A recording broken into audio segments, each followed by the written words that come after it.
আসসালামু আলাইকুম। এই ভিডিওতে রিলিজিয়াস মাইন্ডসেট ভিডিও সিরিজের মূল বক্তব্য সংক্ষেপে উপস্থাপন করব এবং এ বিষয়ে আমার সদ্য প্রকাশিত রিলিজিয়াস মাইন্ডসেট বিশ্বাসের ঢেকে গেলা বইয়ের কিছু অংশ শেয়ার করব। প্রায় 350 পৃষ্ঠার হার্ড কভার অফসেট বইটি বিশেষ অফারে কিনতে পারবেন ভিডিও ডেসক্রিপশনে দেওয়া লিঙ্কে ক্লিক করে, বা লিঙ্ক চাই লিখে কমেন্ট করতে পারেন। এই ভিডিও সিরিজ বা বইটি আপনার ধর্মীয় ভাবনায় একটা নতুন দুয়ার খুলবে বলে আমার বিশ্বাস। তবে যারা বাইনারি চিন্তা করেন, অর্থাৎ একতরফা চিন্তা করেন, আমার বই বা ভিডিও তাদের জন্য নয়। যারা বৃত্তের বাইরে, পরিচিত দিগন্তের বাইরে ভাবতে সক্ষম, তাদের জন্যই কথা বলা বা লেখা। গণমানুষের জন্য বইটি নয়, তাই তাদের কাছে বইটি পৌঁছাক তা চাইও না। এ কারণে সীমিত পরিমাণ বই ছাপানোর সিদ্ধান্ত নিয়েছি। আপনি আমাকে প্রথমবার শুনলে সব কিছুর আগে আমার ইউটিউব চ্যানেলটি সাবস্ক্রাইব করুন, ফেসবুকে ফলো করুন। আমি মূলত ডিজিটাল মার্কেটিং এবং পার্সোনাল ব্র্যান্ডিং নিয়েই কথা বলি এবং বলবো। সেটাই আমার মূল পেশা বা রুটি রুজি। ধর্ম নিয়েও কথা বলি পার্সোনাল ডেভেলপমেন্ট কারিকুলাম হিসাবেই। আপনি যেই ধর্মাবলম্বী হন, আপনার মূল ধর্মগ্রন্থই আপনার সাকসেস ম্যানুয়াল। শারীরিক, মানসিক, জাগতিক এবং আত্মিক সাফল্যের মন্ত্র আপনার ধর্মগ্রন্থ। কিন্তু এই কথাগুলো অনেকের কাছে খুব হাস্যকর শোনায়। রিলিজিয়াস মাইন্ডসেট ভিডিও সিরিজের নিয়মিত দর্শকরা একটি নতুন মাইন্ডসেট থেকে ধর্মকে উপলব্ধি করতে পারছেন। এই সিরিজটি সম্পর্কে আপনাদের মতামত দয়া করে কমেন্টে লিখে জানাবেন।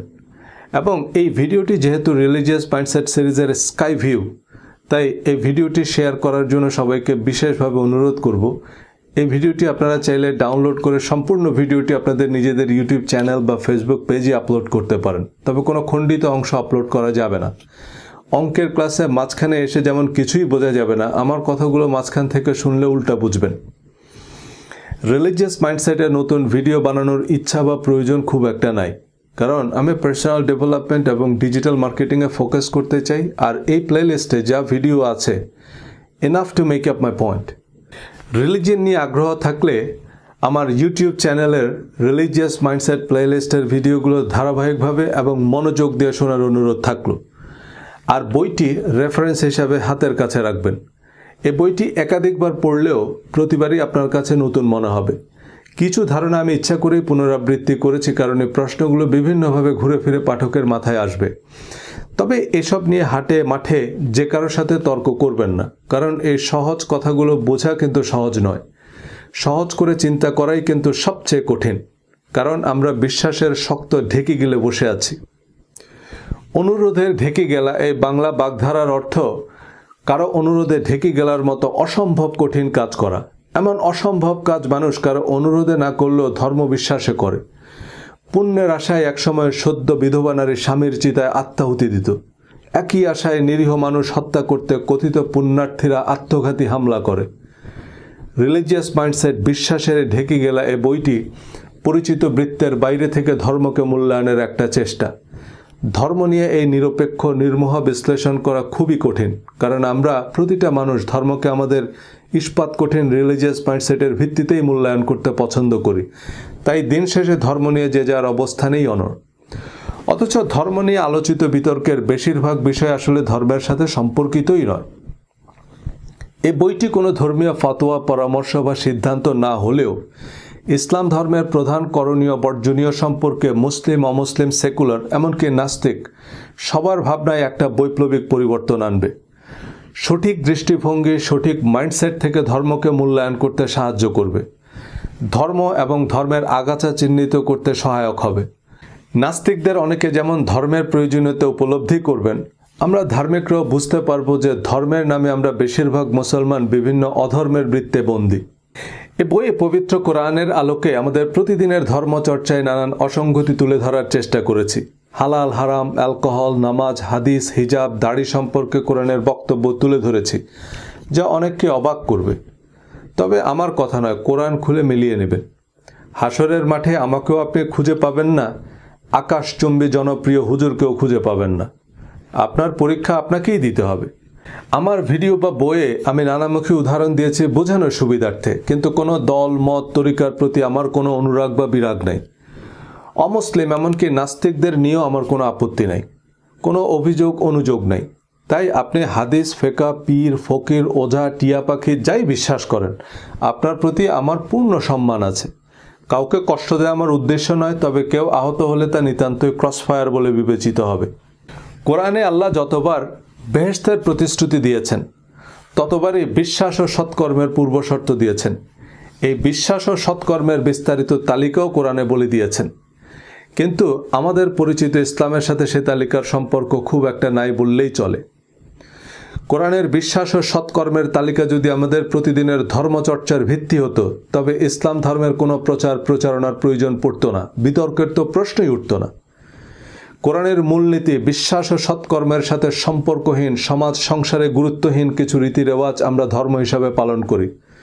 বিভিন্ন ব্যক্তি বা গোষ্ঠীর কথিত ধর্মীয় মতবাদ প্রতিষ্ঠায় চরম পন্থা অনুসরণ করে ধর্মকে গেলার অযোগ্য ঢেকি বানিয়েছি।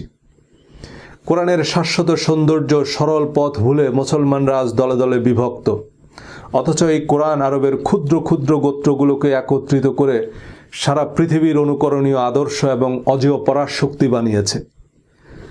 আমি আমার ভিডিও সিরিজ ও বইয়ে বিভিন্ন উদাহরণ দিয়ে কোরআনের সাথে আমাদের পরিচিত ইসলাম এবং নিত্যদিনের ধর্মচর্চার বৈপরীত্য বোঝানোর চেষ্টা করেছি। উদ্দেশ্য কোরআন বুঝে পড়তে উদ্বুদ্ধ করা। আমার সব আলোচনার উদ্দেশ্য সঠিক রাস্তা নির্বাচনে সাহায্য করা। 1000 মাইলের সফর শুরুর আগে নিশ্চিত হতে হবে যে আপনি ঠিক রাস্তা ধরেছেন। উল্টা পথে যত দূর যাবেন রাস্তা কিন্তু কমবে না, রাস্তা বাড়বে। আমি জনে জনে ফতোয়াও দেই না, তেলমাখা কুস্তিগিরদের সাথে বিতর্কও করি না। তবে কোনো বিজ্ঞ আলেম, শ্রদ্ধেয় মুহাদ্দিসের সাথে আলোচনার সুযোগ নেই, যিনি উপযুক্ত রেফারেন্স ও গ্রহণযোগ্য যুক্তির সমন্বয়ে সত্য বুঝতে সাহায্য করবেন। হাদিসের নামে জাল জালিয়াতির তথ্য প্রমাণ আমাকে বড় বড় আল্লামা শাইখুল হাদিসরাই দিচ্ছেন।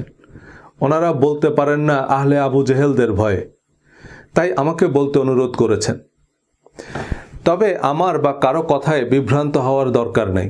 আপনার কাছে জিপিএস থাকলে আপনার জনে জনে রাস্তা জিজ্ঞেস করার দরকার কি?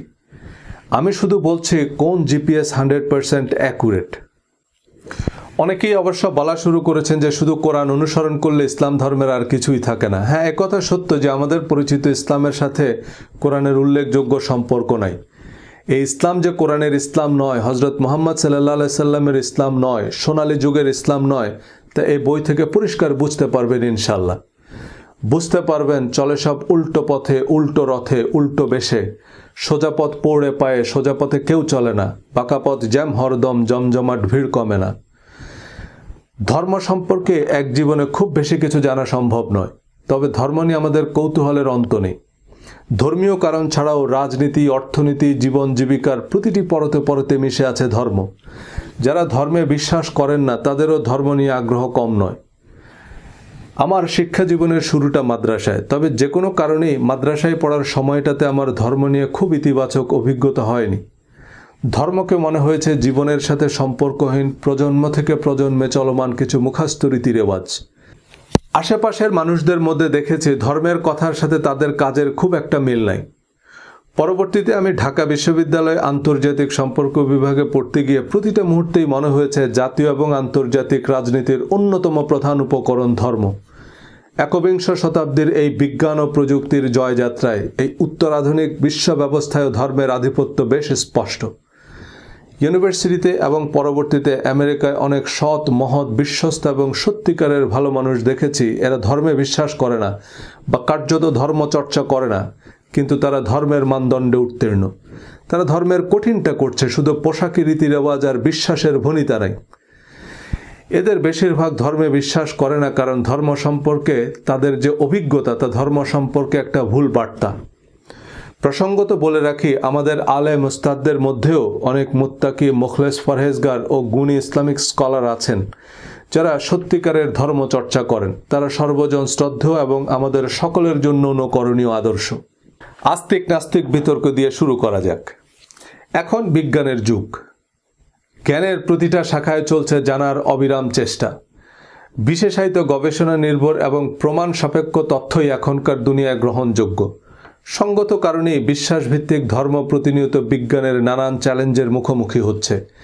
কিন্তু ইসলাম ধর্ম নিয়ে সেকুলার নাস্তিক বা অমুসলিমদের বেশিরভাগ অভিযোগ ইসলামের সাথে সম্পর্কিতই নয়। মুসলমানদের জন্য আল্লাহর অনুমোদিত পথনির্দেশক হচ্ছে কোরআন এবং কোরআন অনুযায়ী সর্বশক্তিমান আল্লাহতে অবিচল আস্থা এবং সৎকর্মই দুনিয়া ও আখিরাতের সাফল্যের পূর্বশর্ত। অন্যান্য সকল ধর্মমতের প্রতি উদার, ন্যায়সঙ্গত ও যৌক্তিক আচরণই কোরআনের নির্দেশনা। কিন্তু রাজনৈতিক অর্থনৈতিক স্বার্থে ধর্মকে ব্যবহার করতে উদ্দেশ্যমূলকভাবে কোরআনের সাথে সম্পর্কহীন কিছু আচার আনুষ্ঠানিকতা ইসলাম হিসাবে প্রতিষ্ঠা করা হয়েছে, যা ধর্মকে পদে পদে প্রশ্নবিদ্ধ করছে। এসব প্রশ্ন নিয়ে আবার দিনভর বিতর্ক, নানান বৈজ্ঞানিক অবৈজ্ঞানিক ব্যাখ্যা, উত্তপ্ত বাদানুবাদ, হুমকি ধমকি। অথচ প্রতিটা ধর্মের মূল গ্রন্থগুলো যথাযথভাবে অনুসরণ করলে দেখবেন মুক্ত চিন্তা, প্রগতিশীলতা, পরমত সহিষ্ণুতা, মানবিক মূল্যবোধের কথা সবচেয়ে বেশি ধর্মগ্রন্থেই বলা হয়েছে। কিন্তু যারা ধর্মের দোকান খুলে বসেছেন তারা আপনাকে ধর্মের প্রকৃত সত্য জানতে দিবে না, আপনাকে চিন্তা গবেষণা করতে দিবে না।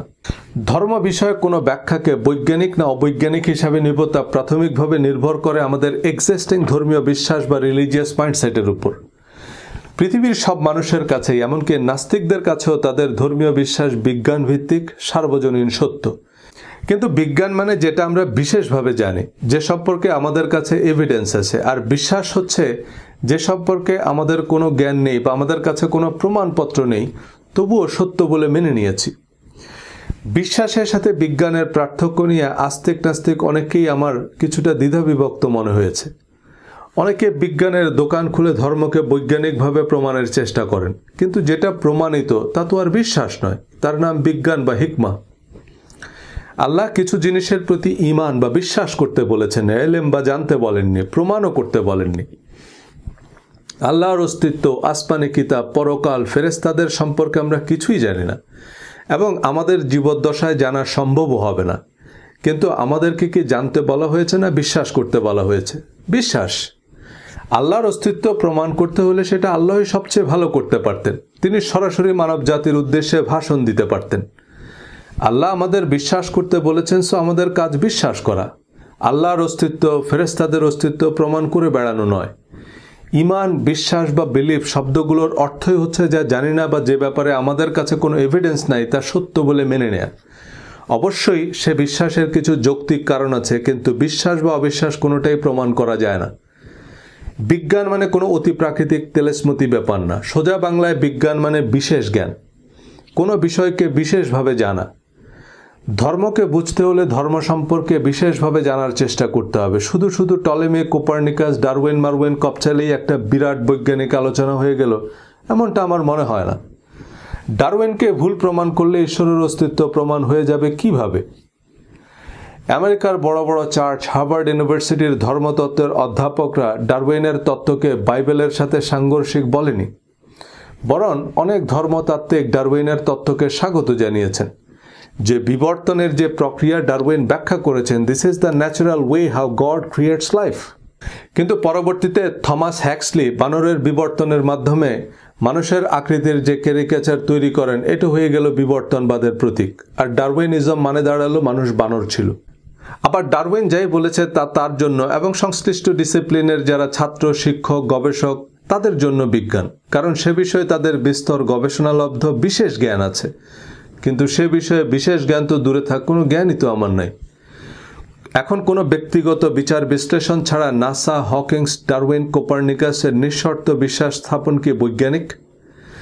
তবে এসব বিতর্ক নাকি নাস্তিকদের যাবতীয় যুক্তির দাঁত ভাঙ্গা জবাব। আমার কৌতূহল হচ্ছে, আপনাকে দাঁত ভাঙতে বলছে কে? দাঁত ভাঙতে গিয়ে তো আপনি ধর্মের সৌন্দর্যই নষ্ট করে ফেলেছেন। ধর্মে মানুষ আকৃষ্ট হয় ধার্মিকের চারিত্রিক সৌন্দর্যে। অপ্রয়োজনীয় বিতর্কের দাঁত ভাঙ্গা রসদ মানুষকে ধর্ম থেকে দূরে ঠেলে দেয়, ধর্ম বিদ্বেষী বানায়। যুগে যুগে দেশে দেশে যারা ধর্ম প্রচার ও প্রতিষ্ঠা করেছেন তারা চরম আত্মত্যাগ, পরম ধৈর্য আর সর্বোত্তম আচরণ দ্বারা মানুষকে ধর্মে আকৃষ্ট করেছেন। ধর্ম প্রচারের ক্ষেত্রে কোরআনের নির্দেশ হচ্ছে, তোমরা প্রজ্ঞা ও উত্তম কথার দ্বারা মানুষকে আল্লাহর পথে ডাকো। কিন্তু প্রজ্ঞা ও উত্তম কথা বললে আপনি ইহুদির দালাল, র এজেন্ট। হিন্দু, খ্রিস্টান আর নাস্তিকদের কষিয়ে গালি দিয়ে বসিয়ে দিতে পারলে আপনি দায়ী ইলাল্লাহ। ধর্ম প্রচারের ক্ষেত্রে ভিন্ন মতকে ভ্রান্ত প্রমাণের যে নীতি আমাদের ধর্মগুরুরা নিয়েছেন এবং ভক্তদের হাতে বিতর্কের যে বিষাক্ত তীর তুলে দিয়েছেন, তা শেষ পর্যন্ত তাদেরকেই আঘাত করেছে। এই উত্তপ্ত বিতর্ক শুধু আস্তিক নাস্তিক, হিন্দু মুসলমান, শিয়া সুন্নিতেই থেমে নেই।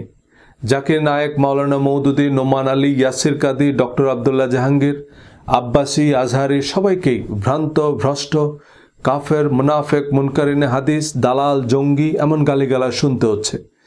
আল্লাহর দৃষ্টিতে ভালো কাজ বা সৎকর্ম হচ্ছে সচ্ছল অসচ্ছল অবস্থায় দান করা।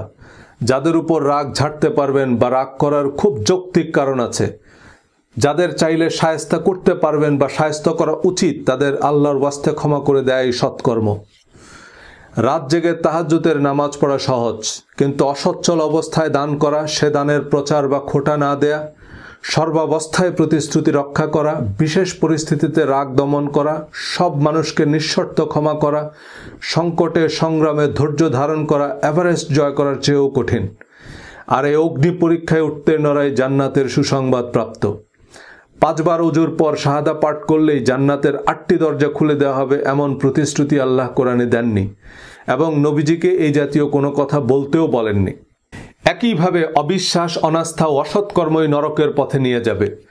যারা মানুষের সম্পদ অন্যায়ভাবে ভোগ করে, কথায় আচরণে মানুষকে কষ্ট দেয়, ইয়াতিমকে রূঢ়ভাবে তাড়িয়ে দেয়, দরিদ্রদের খাদ্যদানে উৎসাহ দেয় না, পারতপক্ষেও ছোট ছোট বিষয়ে মানুষকে সাহায্য করে না, অনর্থক আলাপে মগ্ন থাকে, সমাজে নৈরাজ্য সৃষ্টি করে, মিথ্যা সাক্ষ্য দেয়, প্রতিশ্রুতি ভঙ্গ করে, আমানতের খেয়ানত করে, কোরআন তাদেরকে জাহান্নামের হুঁশিয়ারি দিয়েছে। শুধু নামাজ, রোজা, তাওয়াব, তেলাওয়াতের জন্য তো মানুষকে দুনিয়াতে পাঠানোর দরকার ছিল না। দুনিয়া আখেরাতের আদর্শ পরীক্ষাগার, কারণ এখানে আমাদের শত রকমের দুশ্চিন্তা, অনিশ্চয়তা, অভাব, অনটন, রোগ, শোক, ব্যবসা বাণিজ্য, দেশ, জাতি, কত রকমের স্বার্থের দ্বন্দ্ব। এসবের ভেতর দিয়ে আমরা কতখানি ধর্মের প্রকৃত আদর্শে অটল থাকি, সেটাই আমাদের পরীক্ষা। যে মানুষ শতভাগ ধর্মীয় মূল্যবোধে শক্তিমান, আখেরাতের কথা বাদ দিলাম, সে মানুষ দুনিয়াতেই অবিসংবাদিত, অনুকরণীয় আদর্শ। এ ভালো কাজগুলো কিন্তু আমাদের আলেমরাও করছেন। বাংলাদেশের হাফেজে, কাউমি এবং অন্যান্য মাদ্রাসায় অনেক এতিম, সুবিধা বঞ্চিতরা পড়ছে। এ অনাথ, অসহায় ছাত্রদের দায়িত্ব কিন্তু আমাদের হুজুররা নিয়েছেন। এটা অনেক বড় ইবাদত, কিন্তু কিছু হিরো আলেমদের হাস্যকর কাণ্ডকীর্তি পুরো আলেম সমাজ, মাদ্রাসা শিক্ষা এবং ইসলাম ধর্মকেই প্রশ্নবিদ্ধ করছে। কোরআন তথা ধর্ম হচ্ছে জীবন বিধান, কিন্তু কোরআনকে পাশ কাটিয়ে জীবনের সাথে সম্পর্কহীন, সমাজ সংসারে গুরুত্বহীন কিছু পোশাক আশাক, দোয়া, তাবিজ, রীতি রেওয়াজকে আমরা ধর্ম হিসাবে চর্চা করি। কিন্তু কোরআন যেসব করণীয় বর্জনীয় বলে দিয়েছে, সেসব ছায়ার মতো অনুসরণ করলে শুধু আখেরাত নয়, দুনিয়ার জীবনও হবে প্রাপ্তিতে, প্রশান্তিতে পরিপূর্ণ। কিন্তু কোরআন বহির্ভূত বা কোরআনের সাথে সঙ্গতিহীন এই ধর্মচর্চার ভিত্তি কি? কোরআনের ব্যাখ্যা, বিশ্লেষণ, শানে নজুল বা তাৎপর্য শিরোনামে প্রচলিত হাদিস, তাফসির বা ফিকার কিতাবগুলোকে কোরআন শরিয়ার ভিত্তি হিসাবে অনুমোদন দেয়। সেই অনুমোদনের মূলনীতি বা মানদণ্ড কি? আমার বন্ধু শিক্ষকদের অনেকেই বেশ বড় বড় ইসলামিক স্কলার। আমি তাদের কাছ থেকে প্রশ্নগুলোর উত্তর জানার চেষ্টা করেছি। আমাদের প্রধান প্রধান ধর্মাচারের সাথে কোরআনের সম্পর্ক খোঁজার চেষ্টা করেছি। ইসলামে পোশাক, নামাজ, জাকাত, অ্যালকোহল, সুদ, হালাল হারাম, বিবাহ বহির্ভূত সেক্স, জিহাদ, ইসলাম ধর্মের অতি পরিচিত বিষয়াদি নিয়ে প্রশ্নবোধক আলোচনা করেছি ইউটিউবে। সেসব ভিডিওতে প্রাপ্ত রেফারেন্স বা মতামতের ভিত্তিতে সম্পূরক ভিডিও বানিয়েছি। কোনো পূর্ব নির্ধারিত সিদ্ধান্তকে প্রমাণের চেয়ে ধর্ম সম্পর্কে জানাকে প্রধান উদ্দেশ্য করে গবেষণা চালিয়েছি। এসব বিষয়ে কোরআনের মূলনীতি বোঝার চেষ্টা করেছি। সে গবেষণার ভিত্তিতে কোরআনের আলোকে ইসলাম ধর্মের প্রকৃত সৌন্দর্য সামনে আনার চেষ্টা করেছি এ বইয়ে, যা একই সাথে মুসলমানদের মধ্যে নিজেদের ধর্ম নিয়ে গর্বের অনুভূতি তৈরি করবে, কোরআন পড়ার বোঝার আগ্রহ তৈরি করবে, আবার নাস্তিক অমুসলিমদের মধ্যেও কোরআন ও ইসলাম সম্পর্কে ইতিবাচক ধারণা তৈরি করবে। বিশেষজ্ঞ কয়েকজন ইসলামিক স্কলার, মুফতি, শাইখুল হাদিস, অধ্যাপক ও কোরআন গবেষক বইটি বিশেষ গুরুত্বের সাথে রিভিউ করেছেন, গুরুত্বপূর্ণ মতামত দিয়েছেন। সেসব মতামতের ভিত্তিতে সংযোজন, বিয়োজন, সংশোধনের জটিল প্রক্রিয়ার ভিতর দিয়ে বইটি প্রকাশের জন্য প্রস্তুত করা হয়েছে। ইউটিউবের আলোচনায় কিছু তথ্যগত বা বিশ্লেষণগত ভুল বোঝাবুঝি নিয়ে, সাবস্ক্রাইবারদের প্রতিক্রিয়া বিবেচনায় নিয়ে বক্তব্যকে পক্ষপাত মুক্ত করার চেষ্টা করেছি। আমি কোরআনের সীমার মধ্যে থেকে আলোচনা করেছি, কিন্তু সে বিশ্লেষণ সেকুলার, অমুসলিম বা নাস্তিকদের কাছেও গ্রহণযোগ্যতা পাওয়ায় আমি আশাবাদী যে প্রকৃত ধর্মের যে সৌন্দর্য তা সার্বজনীন। ধর্ম জিনিসটা আসলে কি? কোনো বস্তু বা পদার্থের ধর্ম বলতে আমরা খুব সহজেই বুঝি সে বস্তু বা পদার্থের সহজাত বৈশিষ্ট্য, যেমন আগুনের ধর্ম তাপ দেয়া বা পুড়িয়ে ফেলা। একজন মানুষের বেলাতেও কথাগুলো সমানভাবে প্রযোজ্য। আমার আপনার ধর্ম মানে আমাদের সহজাত বৈশিষ্ট্য বা আমাদের স্বতঃস্ফূর্ত বিশ্বাস, ভাবনা বা আচরণ। এই সহজাত বৈশিষ্ট্যকে ধর্মনিরপেক্ষ দৃষ্টিকোণ থেকে বলা হয় অ্যাটিটিউড বা মানসিকতা। এই অ্যাটিটিউড মানে আপনি স্বয়ংক্রিয়ভাবে যা করেন। পজিটিভ অ্যাটিটিউড বলতে আমরা বুঝি তিনি অভ্যাসবশত ভালো কাজ করেন, তিনি সবসময় সত্য কথা বলেন, মানুষের সাথে সুন্দর আচরণ করেন, চুরি করেন না, দায়িত্ব অবহেলা করেন না, প্রতারণা করেন না, অসৎ পন্থা অবলম্বন করেন না, অনর্থক আলাপে মগ্ন থাকেন না, প্রতিশ্রুতি ভঙ্গ করেন না। পৃথিবীর যে কোনো প্রতিষ্ঠান নতুন কর্মী বা কর্মকর্তা নিয়োগের সময় এই গুণগুলো নিশ্চিত হতে চায়, কারণ এই মানুষগুলোকে নিয়ে কর্মক্ষেত্রে কোনো অভিযোগ অনুযোগ থাকে না, এদের সার্বক্ষণিক নজরদারির মধ্যে রাখতে হয় না। আর নেগেটিভ অ্যাটিটিউড মানে এরা অকারণে মিথ্যা কথা বলে, খারাপ ভাষায় তর্ক করে, অনর্থক কথায় বা কাজে মগ্ন থাকে, সুযোগ পেলেই চুরি করে, আমানতের খেয়ানত করে, প্রতিশ্রুতি ভঙ্গ করে, দায়িত্বে অবহেলা করে, প্রতিবেশী বা সহকর্মীকে সাহায্য করে না। এমন মানুষদের পর্বত প্রমাণ যোগ্যতা থাকলেও কোনো প্রতিষ্ঠান এদের কর্মী বা কর্মকর্তা হিসাবে নিতে চায় না। মানুষ এদের সম্মান করে না, বন্ধু হিসাবে গ্রহণ করে না, নেতা হিসাবে মেনে নিতে চায় না, এদের জীবনসঙ্গী হতে চায় না, কারণ এদের নিয়ে জীবনে কর্মক্ষেত্রে বহুমাত্রিক সমস্যার সৃষ্টি হয়, সার্বক্ষণিক নজরদারির মধ্যে রাখতে হয়, বিচার, সালিশ, অভিযোগ অনুযোগের অন্ত থাকে না। সুতরাং চাকরি, ব্যবসা, সমাজ, সংসার, জীবনের সর্বক্ষেত্রেই সাফল্যের ভিত্তি হচ্ছে ইতিবাচক মানসিকতা ও দৃষ্টিভঙ্গি। আমাদের ধর্ম হচ্ছে আমাদের অ্যাটিটিউড বা আমাদের স্বতঃস্ফূর্ত আচরণের বহিঃপ্রকাশ। আমি যখন বলবো আমার ধর্ম হচ্ছে ইসলাম, তো আমার আচার আচরণ, বিশ্বাস, ভাবনায় স্বতঃস্ফূর্তভাবে ইসলামী বিধিনিষেধ ফুটে উঠবে। যার ধর্ম হিন্দু তার সহজাত বৈশিষ্ট্যে বেদ বা গীতার শিক্ষা স্পষ্ট থাকতে হবে। খ্রিস্টান মানে তার চরিত্রে বাইবেলের প্রতিফলন থাকবে। কিন্তু আমরা কতজন আমাদের নিজ নিজ ধর্মের মানদণ্ডে উত্তীর্ণ? বিভিন্ন পোশাকি, রীতি রেওয়াজ, প্রথা, পার্বণ, মুখস্থ কিছু দোয়া, তাবিজ, কিচ্ছা কাহিনীর একটা অর্থহীন প্যাকেজকে আমরা ধর্ম হিসাবে চর্চা করি, যার সাথে প্রকৃত ধর্মের বিশেষ কোনো সম্পর্কই নেই। কিন্তু এই চক্র থেকে বেরিয়ে আসা খুব কঠিন, কারণ আমাদের অবচেতন মন সত্য এবং মিথ্যার পার্থক্য জানে না, উচিত অনুচিতের তফাৎ বোঝে না, যৌক্তিক অযৌক্তিকের তফাৎ জানে না। আপনি আপনার অবচেতন মনকে যা বিশ্বাস করতে বলবেন সে তাই বিশ্বাস করবে। একসময় এই বিশ্বাস এতটাই শক্তিশালী হবে যে আপনি এর বাইরে ভিন্ন কিছু গ্রহণ করতে পারবেন না। আমরা কি দেখব তা বেশিরভাগ সময় নির্ভর করে কিভাবে দেখব, কোন দৃষ্টিকোণ থেকে দেখব তার উপর। একজনের দৃষ্টিতে যেটা ইবাদত, আরেকজনের দৃষ্টিতে সেটা শিরক বা বেদাত। একজনের জন্য যেটা জিহাদ, আরেকজনের সংজ্ঞায় সেটা সন্ত্রাস। একজনের চোখে যেটা ফ্যাশন, আরেকজনের বিবেচনায় সেটা অশ্লীল। নিউ ইয়র্কে যখন মধ্যরাত, ঢাকায় তখন ভর দুপুর। তাই এখন দিন না রাত তা নির্ভর করে আপনি এই মুহূর্তে কোথায় আছেন তার উপর। আমরা ধর্ম বা ধর্মমতকে মূল্যায়ন করি আমাদের শিয়া, সুন্নি, টুয়েলভার্স, ইসমাইলি, হানাফি, সালাফি, আহলে হাদিস, আহলে কোরআন, দেওবন্দি, দেওয়ানবাগি, আহমদিয়া, মাইজভান্ডারি, এসব ইস্পাত কঠিন রিলিজিয়াস মাইন্ডসেট থেকে। আমার মাইন্ডসেট বা তরিকার সাথে না মিললে সেটা ফেতনা, দজ্জাল, চক্রান্ত, মুতাজিলা, খাড়াজিলা, গুরজিলা, ফেরকা, আসাদ, মোসাদ, ভণ্ড ইত্যাদি দত্তদানব। ধর্ম নিয়ে কথা বলা শুরুর পর আমি অসংখ্য তরিকা বা ফেরকার দালাল উপাধি পেয়েছি। আমি নিজেও কনফিউজড হয়ে যাচ্ছি যে আমি আসলে কার দালাল। আলহামদুলিল্লাহ, এটুকু অন্তত বুঝতে পারছেন যে মুসলমানদের মধ্যে ভ্রান্ত মতবাদ থাকতে পারে, তাদের নিয়ে চক্রান্ত হতে পারে। সে দালাল আমি যেমন হতে পারি, আপনার হুজুরও হতে পারে। তাই বলছে কি, একটু কানে হাত দিয়ে দেখুন কানটা জায়গা মতো আছে কিনা। কান জায়গা মতো থাকলে চিল, শকুন, ঈগল কিছু নিয়েই টেনশন নেই। আমি তর্ক করতে পারি না, কারোর সাথে তর্ক করিও না, কিন্তু সুখবর হচ্ছে আপনার ঘরে লাই ডিটেক্টর আছে। আপনি সত্য মিথ্যার পার্থক্য করতে পারবেন। সে সত্য মিথ্যার পার্থক্যকারী হচ্ছে কোরআন। কোরআন যেসব ফাইল প্রোগ্রাম চিনে না, সেসব আপনার সিস্টেমে ইনস্টল করতে থাকলে একসময় আপনার সিস্টেম হ্যাং করবে। সূরা বাকারা 185। কোরআন নাজিল করা হয়েছে মানুষের জন্য পথনির্দেশক, সুস্পষ্ট প্রমাণ ও সত্য মিথ্যার পার্থক্যকারী রূপে। এই আয়াতে আল্লাহ আরও বলেছেন, আল্লাহ তোমাদের জন্য সহজ চান এবং কঠিন চান না। অর্থাৎ কোরআনের মূলনীতি হচ্ছে যেটা মানুষের জন্য সহজ, কল্যাণকর। কোরআনের বাইরে আর যত ধর্মীয় বর্ণনা বা বিবরণ আছে তার সত্যতার মানদণ্ড হচ্ছে কোরআন। দেওবন্দ, মদিনা, আল আজহার, তেহরান ইউনিভার্সিটিতে সারা জীবন গবেষণা করেও কোরআন বহির্ভূত হাদিস বা ঐতিহাসিক তথ্যের সত্যতা নিশ্চিত হওয়া সম্ভব নয়। হাজার বছরের গবেষণার পরও এ পণ্ডিতরা ঐক্যমতে পৌঁছাতে পারেনি। কোনো নির্দিষ্ট হাদিস বা ঐতিহাসিক তথ্যের পক্ষে যত যুক্তি দেয়া হোক না কেন, তা বিশ্বাস যা সবাই নিজেদের মাযহাবের অনুমোদন অনুযায়ী বিশ্বাস করে। ইসলামের যে ইতিহাস আতাউর রহমান মিয়াজির মতো সুন্নি ইতিহাসবিদরা জানেন, তেহরান ইউনিভার্সিটির হাদিসের অধ্যাপকরা তা বিকৃত মিথ্যা ইতিহাস বলেই বিশ্বাস করেন। কোরআন সকল সন্দেহের ঊর্ধ্বে এবং মুত্তাকিদের জন্য জিপিএস বা পথ প্রদর্শক।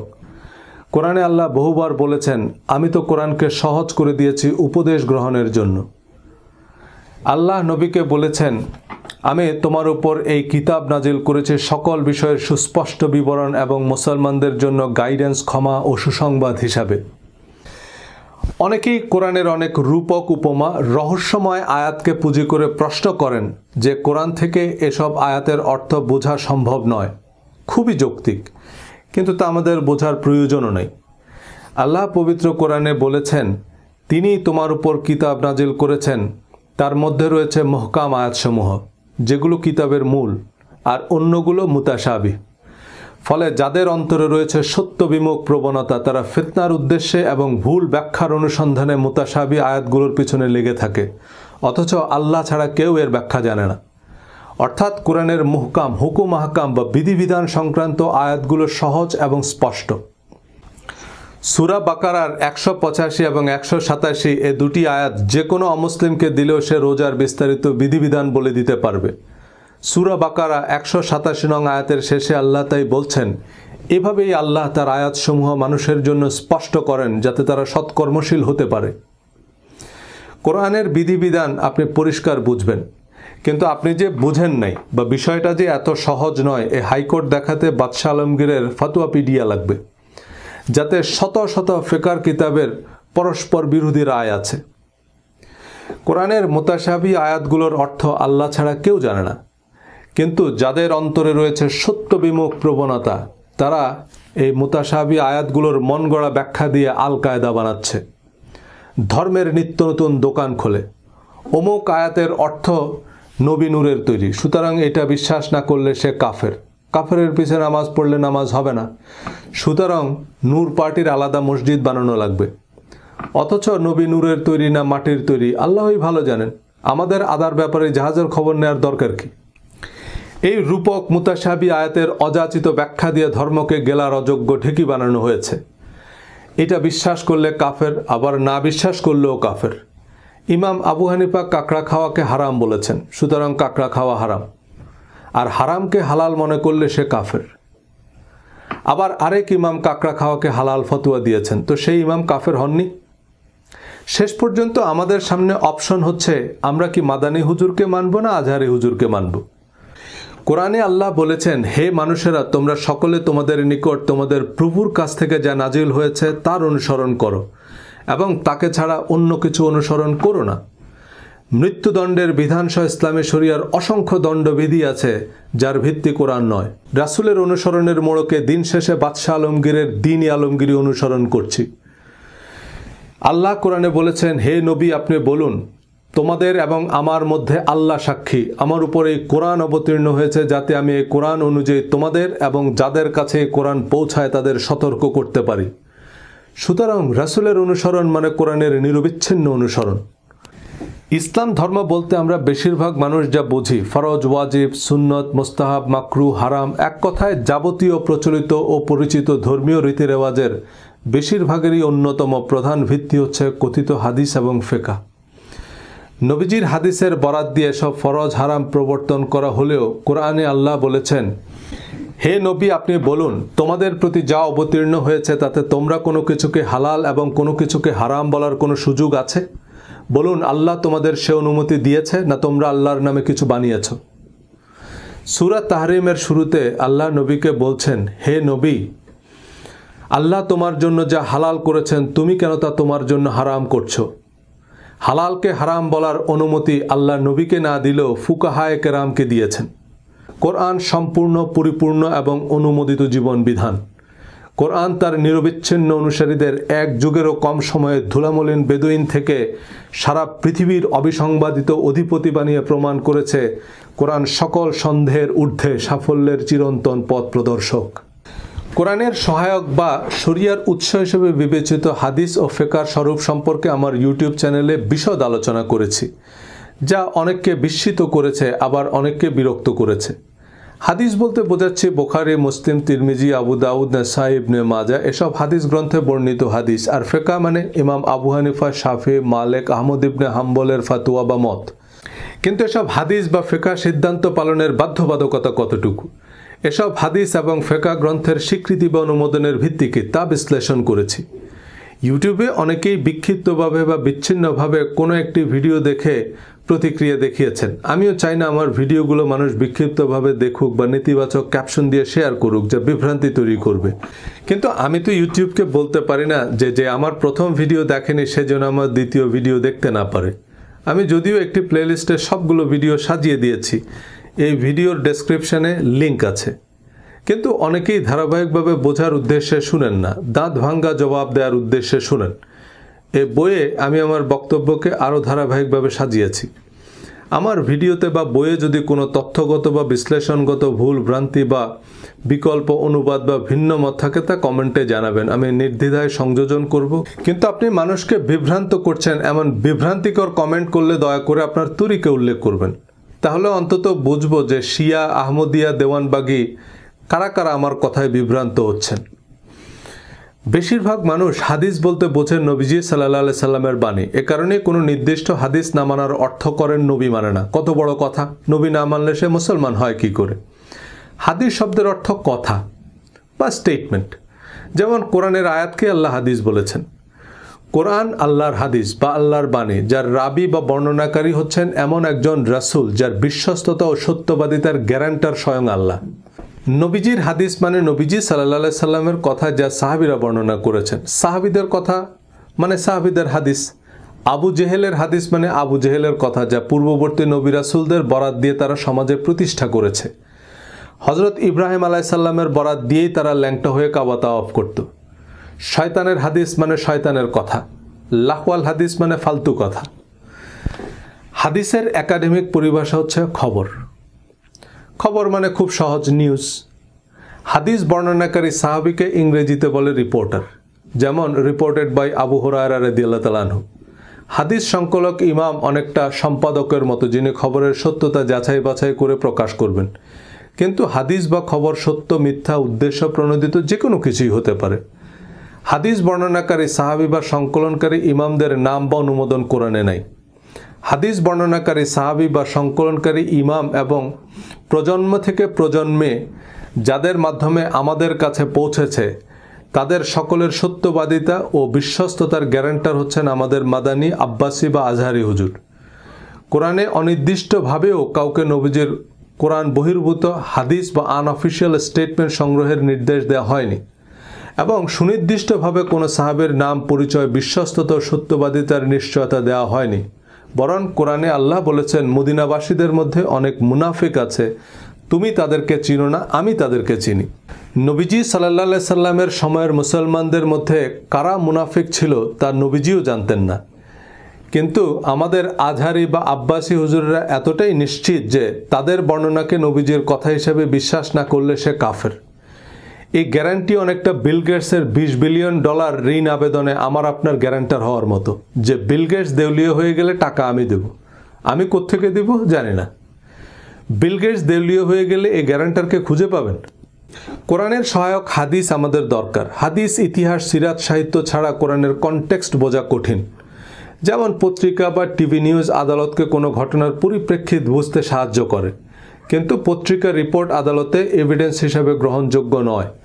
আদালত উপযুক্ত সাক্ষ্য প্রমাণ ছাড়া কোনো পত্রিকার খবরের উপর ভিত্তি করে রায় দেয় না, কারণ খবর উদ্দেশ্য প্রণোদিত হলে তা কনটেক্সট উল্টে দিতে পারে।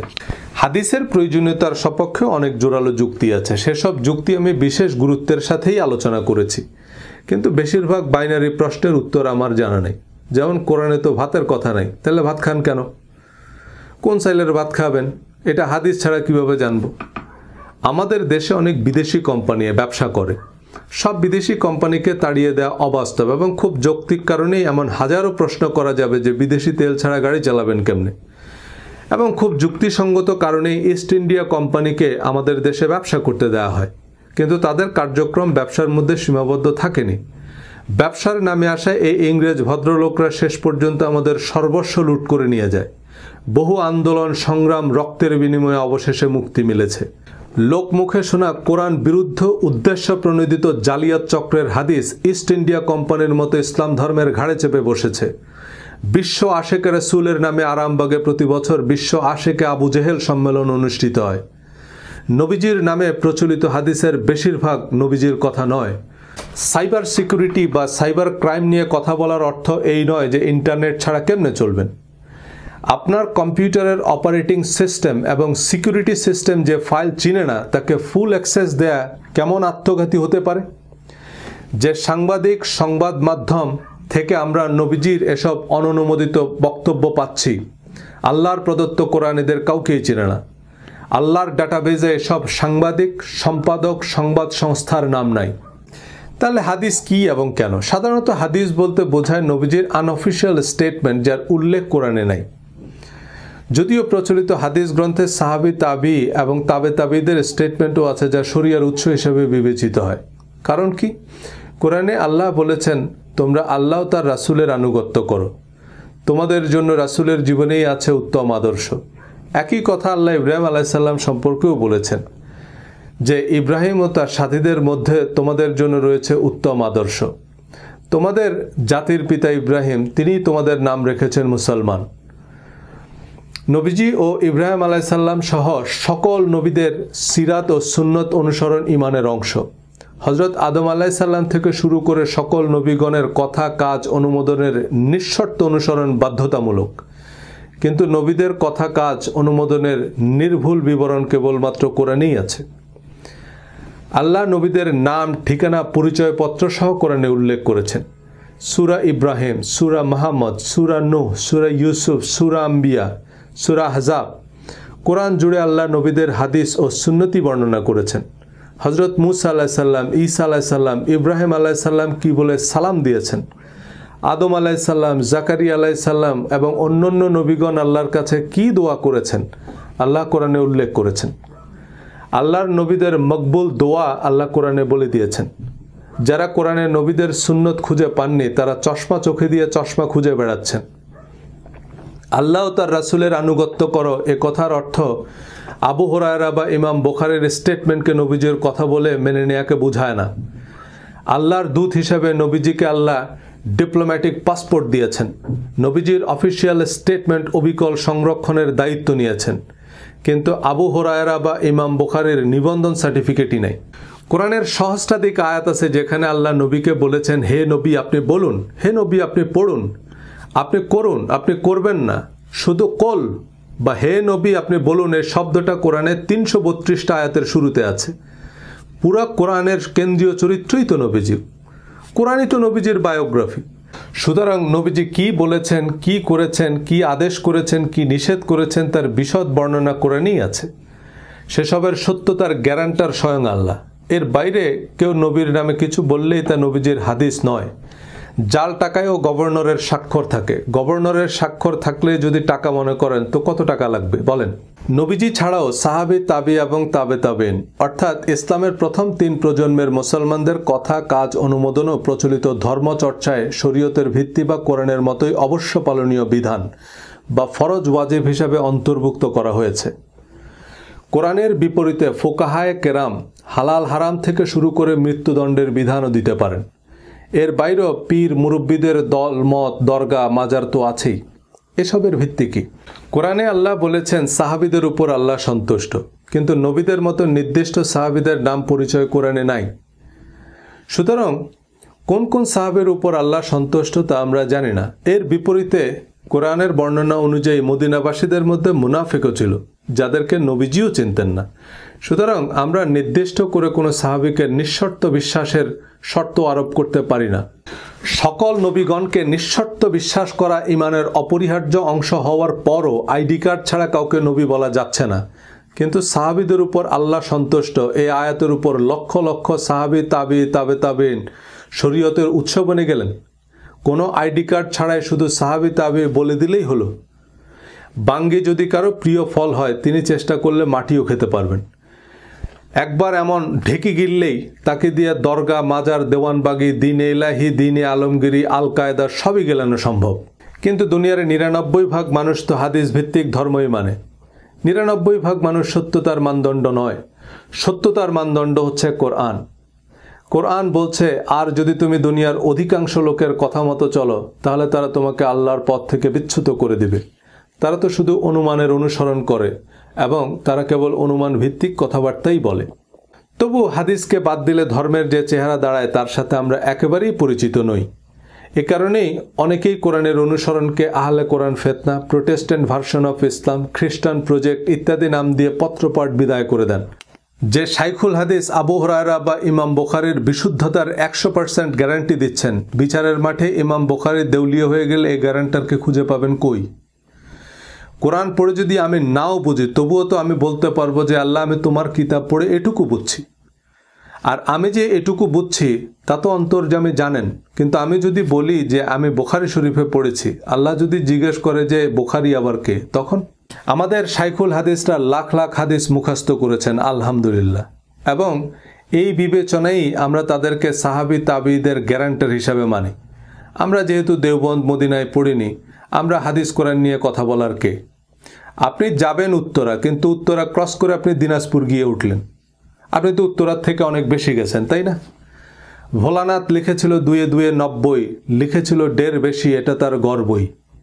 ২ ২ ৪, কিন্তু সে মাশাআল্লাহ ২ থেকে অনেক বেশি লিখছে, তাই না? ১১ লক্ষ হাদিস আপনাকে মুখস্থ করতে বলছে কে? সেই ১১ লক্ষ হাদিস কই? কোরআনকে আল্লাহ সরল পথ বলেছেন, বারবার বলেছেন আল্লাহ তোমাদের জন্য সহজ চান, কঠিন চান না। কিন্তু এই ৪৫ লাখ হাদিস ইসলামকে অন্তহীন জিলাপির প্যাচ আর গেলার অযোগ্য ঢেকি বানিয়েছে। কথিত হাদিসের গোলক ধাঁধায় আমরা পথ হারিয়ে বসে আছি। কারণ কোরআনের ২ ২ ৪ আমাদের পছন্দ নয়। অঙ্ক মিলুক আর নাই মিলুক, ফলাফলের সংখ্যা বেশি হতে হবে। আল্লাহর জিপিএস যেখানে আমাদের রাইট টার্ন নিতে বলেছে, আমরা লেফট টার্ন নিয়েছি। উল্টো পথে ১০০০ মাইল গাড়ি চালালেও রাস্তা কিন্তু কমছে না, রাস্তা বাড়ছে। আমরা যে ভুল পথে আছি তা আমাদের পতন দেখেই বোঝা যায়।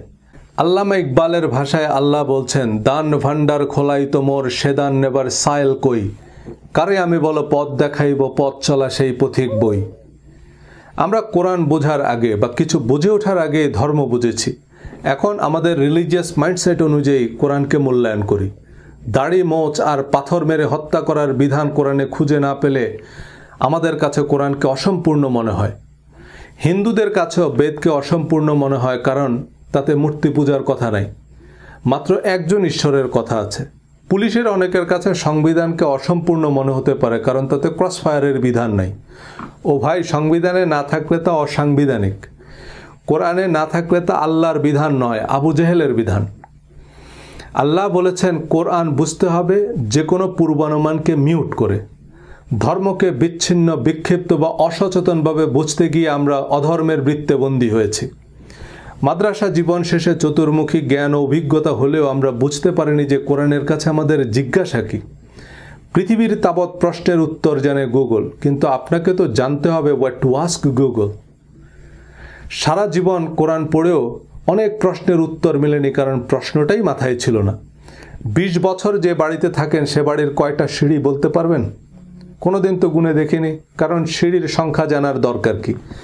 আমাদের নামাজ, রোজা, হাদিস, হিজাব, হালাল হারাম, পাপ পুণ্য, ভালো মন্দ সম্পর্কে কোরআন কি বলছে বাড়ির সিঁড়ি গণার মতো কোনোদিন গুনে দেখিনি। মাদানী হুজুর বলেছে, আজহারি হুজুর বলেছে, ওনারা নিশ্চয়ই গুনেই বলেছে, ওনারাও গোনার দরকার মনে করেননি। কারণ মদিনা আজহারের অধ্যাপকরা বলেছেন, ওনারা তো নিশ্চয়ই গুনেছে। মাদ্রাসায় পাল্টা প্রশ্ন করার কোনো সুযোগ নেই। ইন্টারনেট হুজুরদের জবাবদিহিতার মুখোমুখি করেছে, এখন শিয়া, সুন্নি, আহমদিয়া, আটরশি, কওমি, আহলে হাদিস সবার ওয়াজ আমরা অনলাইনে দেখছি। এক একজন এক এক কথা বলছে। আজহারি সাহেবের ফতোয়া আব্বাসি হুজুর মানে না, ইমাম খোমেনির ইসলাম ইমাম সুদাইস জানে না। আমি হাদিস, তাফসির, ইসলামের ইতিহাস, সাহিত্য সবই পড়ি এবং পড়তে উৎসাহ দিই। নবীজি সাল্লাল্লাহু আলাইহি সাল্লাম এবং প্রধান সাহাবীদের জীবনাচরণের নির্ভুল বিবরণ এবং সহিহ হাদিস অনুসরণ আবশ্যক, কিন্তু তা কোরআনের মূলনীতির সাথে সামঞ্জস্যপূর্ণ হতে হবে। হাদিস বিশারদ ইমামগণের অভিমত ও হাদিস শাস্ত্রের মূলনীতি অনুযায়ী কোরআনের সাথে সম্পর্কহীন এবং সামঞ্জস্যহীন হাদিস শরীয়তের বিধান হিসাবে অকার্যকর, কারণ নবীজি সাল্লাল্লাহু আলাইহি সাল্লাম এবং তার সাহাবীগণ কোরআন পরিপন্থী কোনো কথা বলেছেন বা কাজ করেছেন এটা একজন মুসলমান নীতিগতভাবে বিশ্বাস করতে পারে না। আমাদের সামনে অনেক হাদিস আছে যা কোরআনের ব্যাখ্যা, বিশ্লেষণ বা মর্মার্থ বলে বিবেচিত হতে পারে, কারণ সেসব হাদিসের মূল বক্তব্য কোরআনের সীমা অতিক্রম করেনি। নবীজির অনেক উপদেশ এবং কোরআনের সাথে সঙ্গতিপূর্ণ হাদিস নিয়েও আমি আলোচনা করেছি আমার বইয়ে, ভিডিওতে, এবং কোরআনের সাথে সঙ্গতিপূর্ণ হাদিসগুলোই সহিহ হাদিস। কিন্তু এই হাদিসগুলো বিবেচনায় নিয়ে আপনি যখনই হাদিসকে নিঃশর্ত অনুমোদন দিবেন, তখন দেখবেন অসংখ্য হাদিস এবং হাদিস ভিত্তিক সিদ্ধান্ত কোরআন বিরুদ্ধ, কোরআনের সাথে সামঞ্জস্যহীন এবং অতিরঞ্জন, ইসলামের মৌলিক নীতির পরিপন্থী। হাদিসের চোরাবালিতে ইসলাম অধ্যায়ে এমন কিছু হাদিস পাশাপাশি আলোচনা করেছি। নবীর সুন্নত বলতে যারা দাড়ি রাখা আর অবাঞ্ছিত লোম কাটা বোঝেন, তারা হাদিস না মানা বলতেও এসব কিছুই বোঝেন। আমি নবীর সুন্নত বলতে আজওয়া খেজুর বুঝি না। হাদিসও আমার আপত্তি আপনার হিজাব, নেকাব বা দাড়ি নিয়ে নয়। মিথ্যা হাদিস ছাপানো জালিয়াত চক্র আমাদের দাড়ি মোচের পক্ষে বিপক্ষে প্রতিযোগিতায় বসিয়ে দিলেও তাদের উদ্দেশ্য ভিন্ন। সূরা মায়দা 44 নং আয়াতে আল্লাহ বলছেন, আর যারা আল্লাহ যা নাজিল করেছেন তার মাধ্যমে বিচার বা ফয়সালা করে না তারাই কাফের। পরের আয়াতে বলেছেন, আর যারা আল্লাহ যা নাজিল করেছেন তার মাধ্যমে বিচার করে না তারাই জালেম। সূরা মায়দা 47 নং আয়াতে আবারও বলেছেন, আর আল্লাহ যা নাজিল করেছেন যারা তার মাধ্যমে বিচার ফয়সালা করে না তারাই ফাসেক বা পাপিষ্ঠ। তিনটি আয়াতে উল্লেখিত ইয়াহকুমের মূল শব্দ হুকুম। হুকুম শব্দটি বিদেশি শব্দ হিসাবে বাংলায় ব্যবহৃত হয়। মুখ্য মহানগর হাকিম, হাকিম মানে বিচারক, হুকুম মানে রায়। এ রায় হতে হবে কোরআনের দণ্ডবিধি মোতাবেক। এই আয়াতগুলোর যে কোনো অনুবাদ যে কোনো অমুসলিমকে দিলেও সে পরিষ্কার বলে দিতে পারবে এই আয়াতগুলোর অর্থ কী। এবার কোনো মুফাসসিরে কোরআনকে জিজ্ঞেস করেন যে মুরতাদ বা ধর্মত্যাগীর শাস্তি মৃত্যুদণ্ড, আল্লাহ বা নবী অবমাননার জন্য ফাঁসি বা মৃত্যুদণ্ডের বিধান কোরআনের কোন আয়াতে দেওয়া হয়েছে? ফাঁসি তো বহুদূর, কোরআন এগুলোকে শাস্তিযোগ্য অপরাধ কি বলেছে? কোরআনে যে অপরাধের নাম নিশানা নাই সে অপরাধের জন্য মৃত্যুদণ্ডের রায় যারা প্রণয়ন করলো উপরের আয়াত অনুযায়ী তারা কাফের হননি কেন? কারণ এগুলো তো কোরআনের কথা।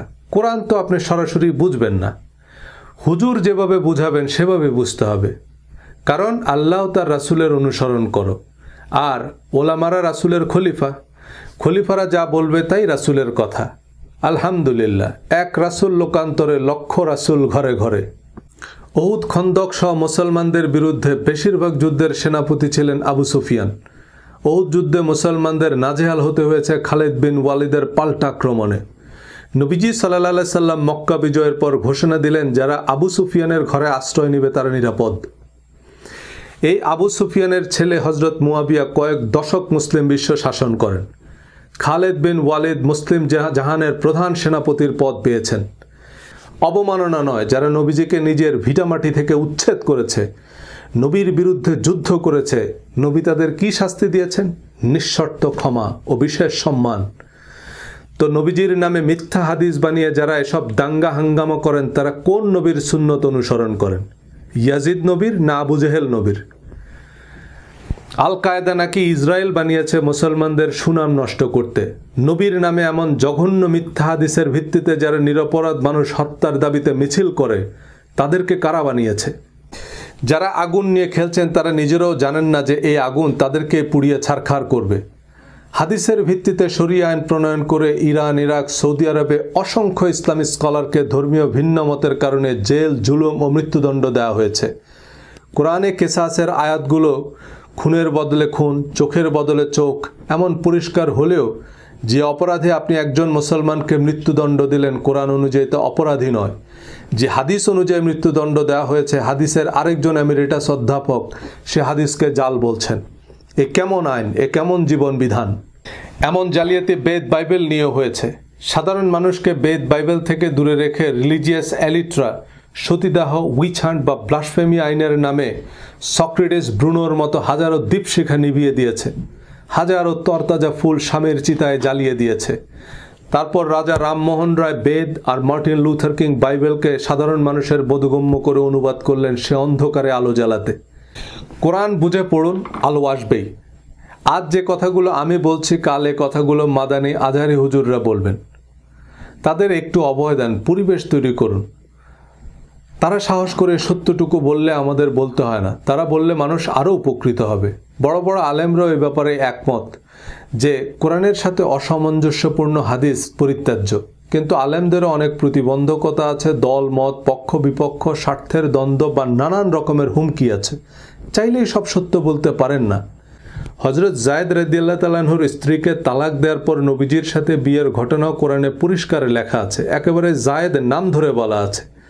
কিন্তু হজরত আয়েশার সাথে 6 বছর বয়সে বিবাহ আর 9 বছর বয়সে সেক্স, এটা কোরআনের কোন আয়াতের হিকমা বা তাফসির? বিয়ের সময় হজরত আয়েশা রাদিয়াল্লাহু তাআলা আনহার বয়স কত ছিল তা আমরা জানি না, কারণ তা আল্লাহ আমাদের জানাননি। কেন জানাননি? প্রয়োজন মনে করেননি। কিন্তু এই তথ্য আমাদের কেন লাগবে? কিন্তু নাস্তিকদের লাগবে নবীর চরিত্র হনন করতে। হাদিসের নামে এমন অনেক বর্ণনাই নবীজির জন্য অবমাননাকর। আপনি তো অস্বীকার করতে পারবেন না, কারণ তা বুখারী শরীফের সহিহ হাদিস। নবীজির নামে ফেসবুকে আপত্তিকর কিছু লিখলে আমাদের রক্ত টকবক করে ওঠে, কিন্তু হাদিসের নামে যারা নবীকে নিষ্ঠুর, অবিবেচক, ডিক্টেটর হিসেবে উপস্থাপন করছে তাদের রাহিমাহুল্লাহ বলি। মাঙ্কি ট্র্যাপ সম্পর্কে আপনারা অনেকেই হয়তো জানেন। বানর খালি হাত ঢুকাতে পারে এমন ছোট হোলওয়ালা একটা বাক্সে কিছু বাদাম রেখে দেয় শিকারীরা। বানর হাত ঢুকিয়ে বাদাম নেওয়ার পর আর মুষ্টিবদ্ধ হাত বের করতে পারে না। বলবেন বাদাম ছেড়ে দিলেই তো হয়, কিন্তু বানর বাদাম ছাড়ে না, কারণ এই সহজ বুদ্ধিখানা অতি চালাক বানরের নাই। এত বড় বড় মুহাদ্দিস, শাইখুল হাদিস, ইসলামী বিশ্ববিদ্যালয়ের অধ্যাপকরা কি কম জানেন? বেনারস হিন্দু ইউনিভার্সিটি সহ সারা বিশ্বের শত শত হিন্দু, খ্রিস্টান, জিউইশ, বুদ্ধিস্ট ইউনিভার্সিটি আছে। সেখানেও রামায়ণ, মহাভারত, ত্রিপিটক, বাইবেল, গীতার শত সহস্র প্রফেসর আছেন।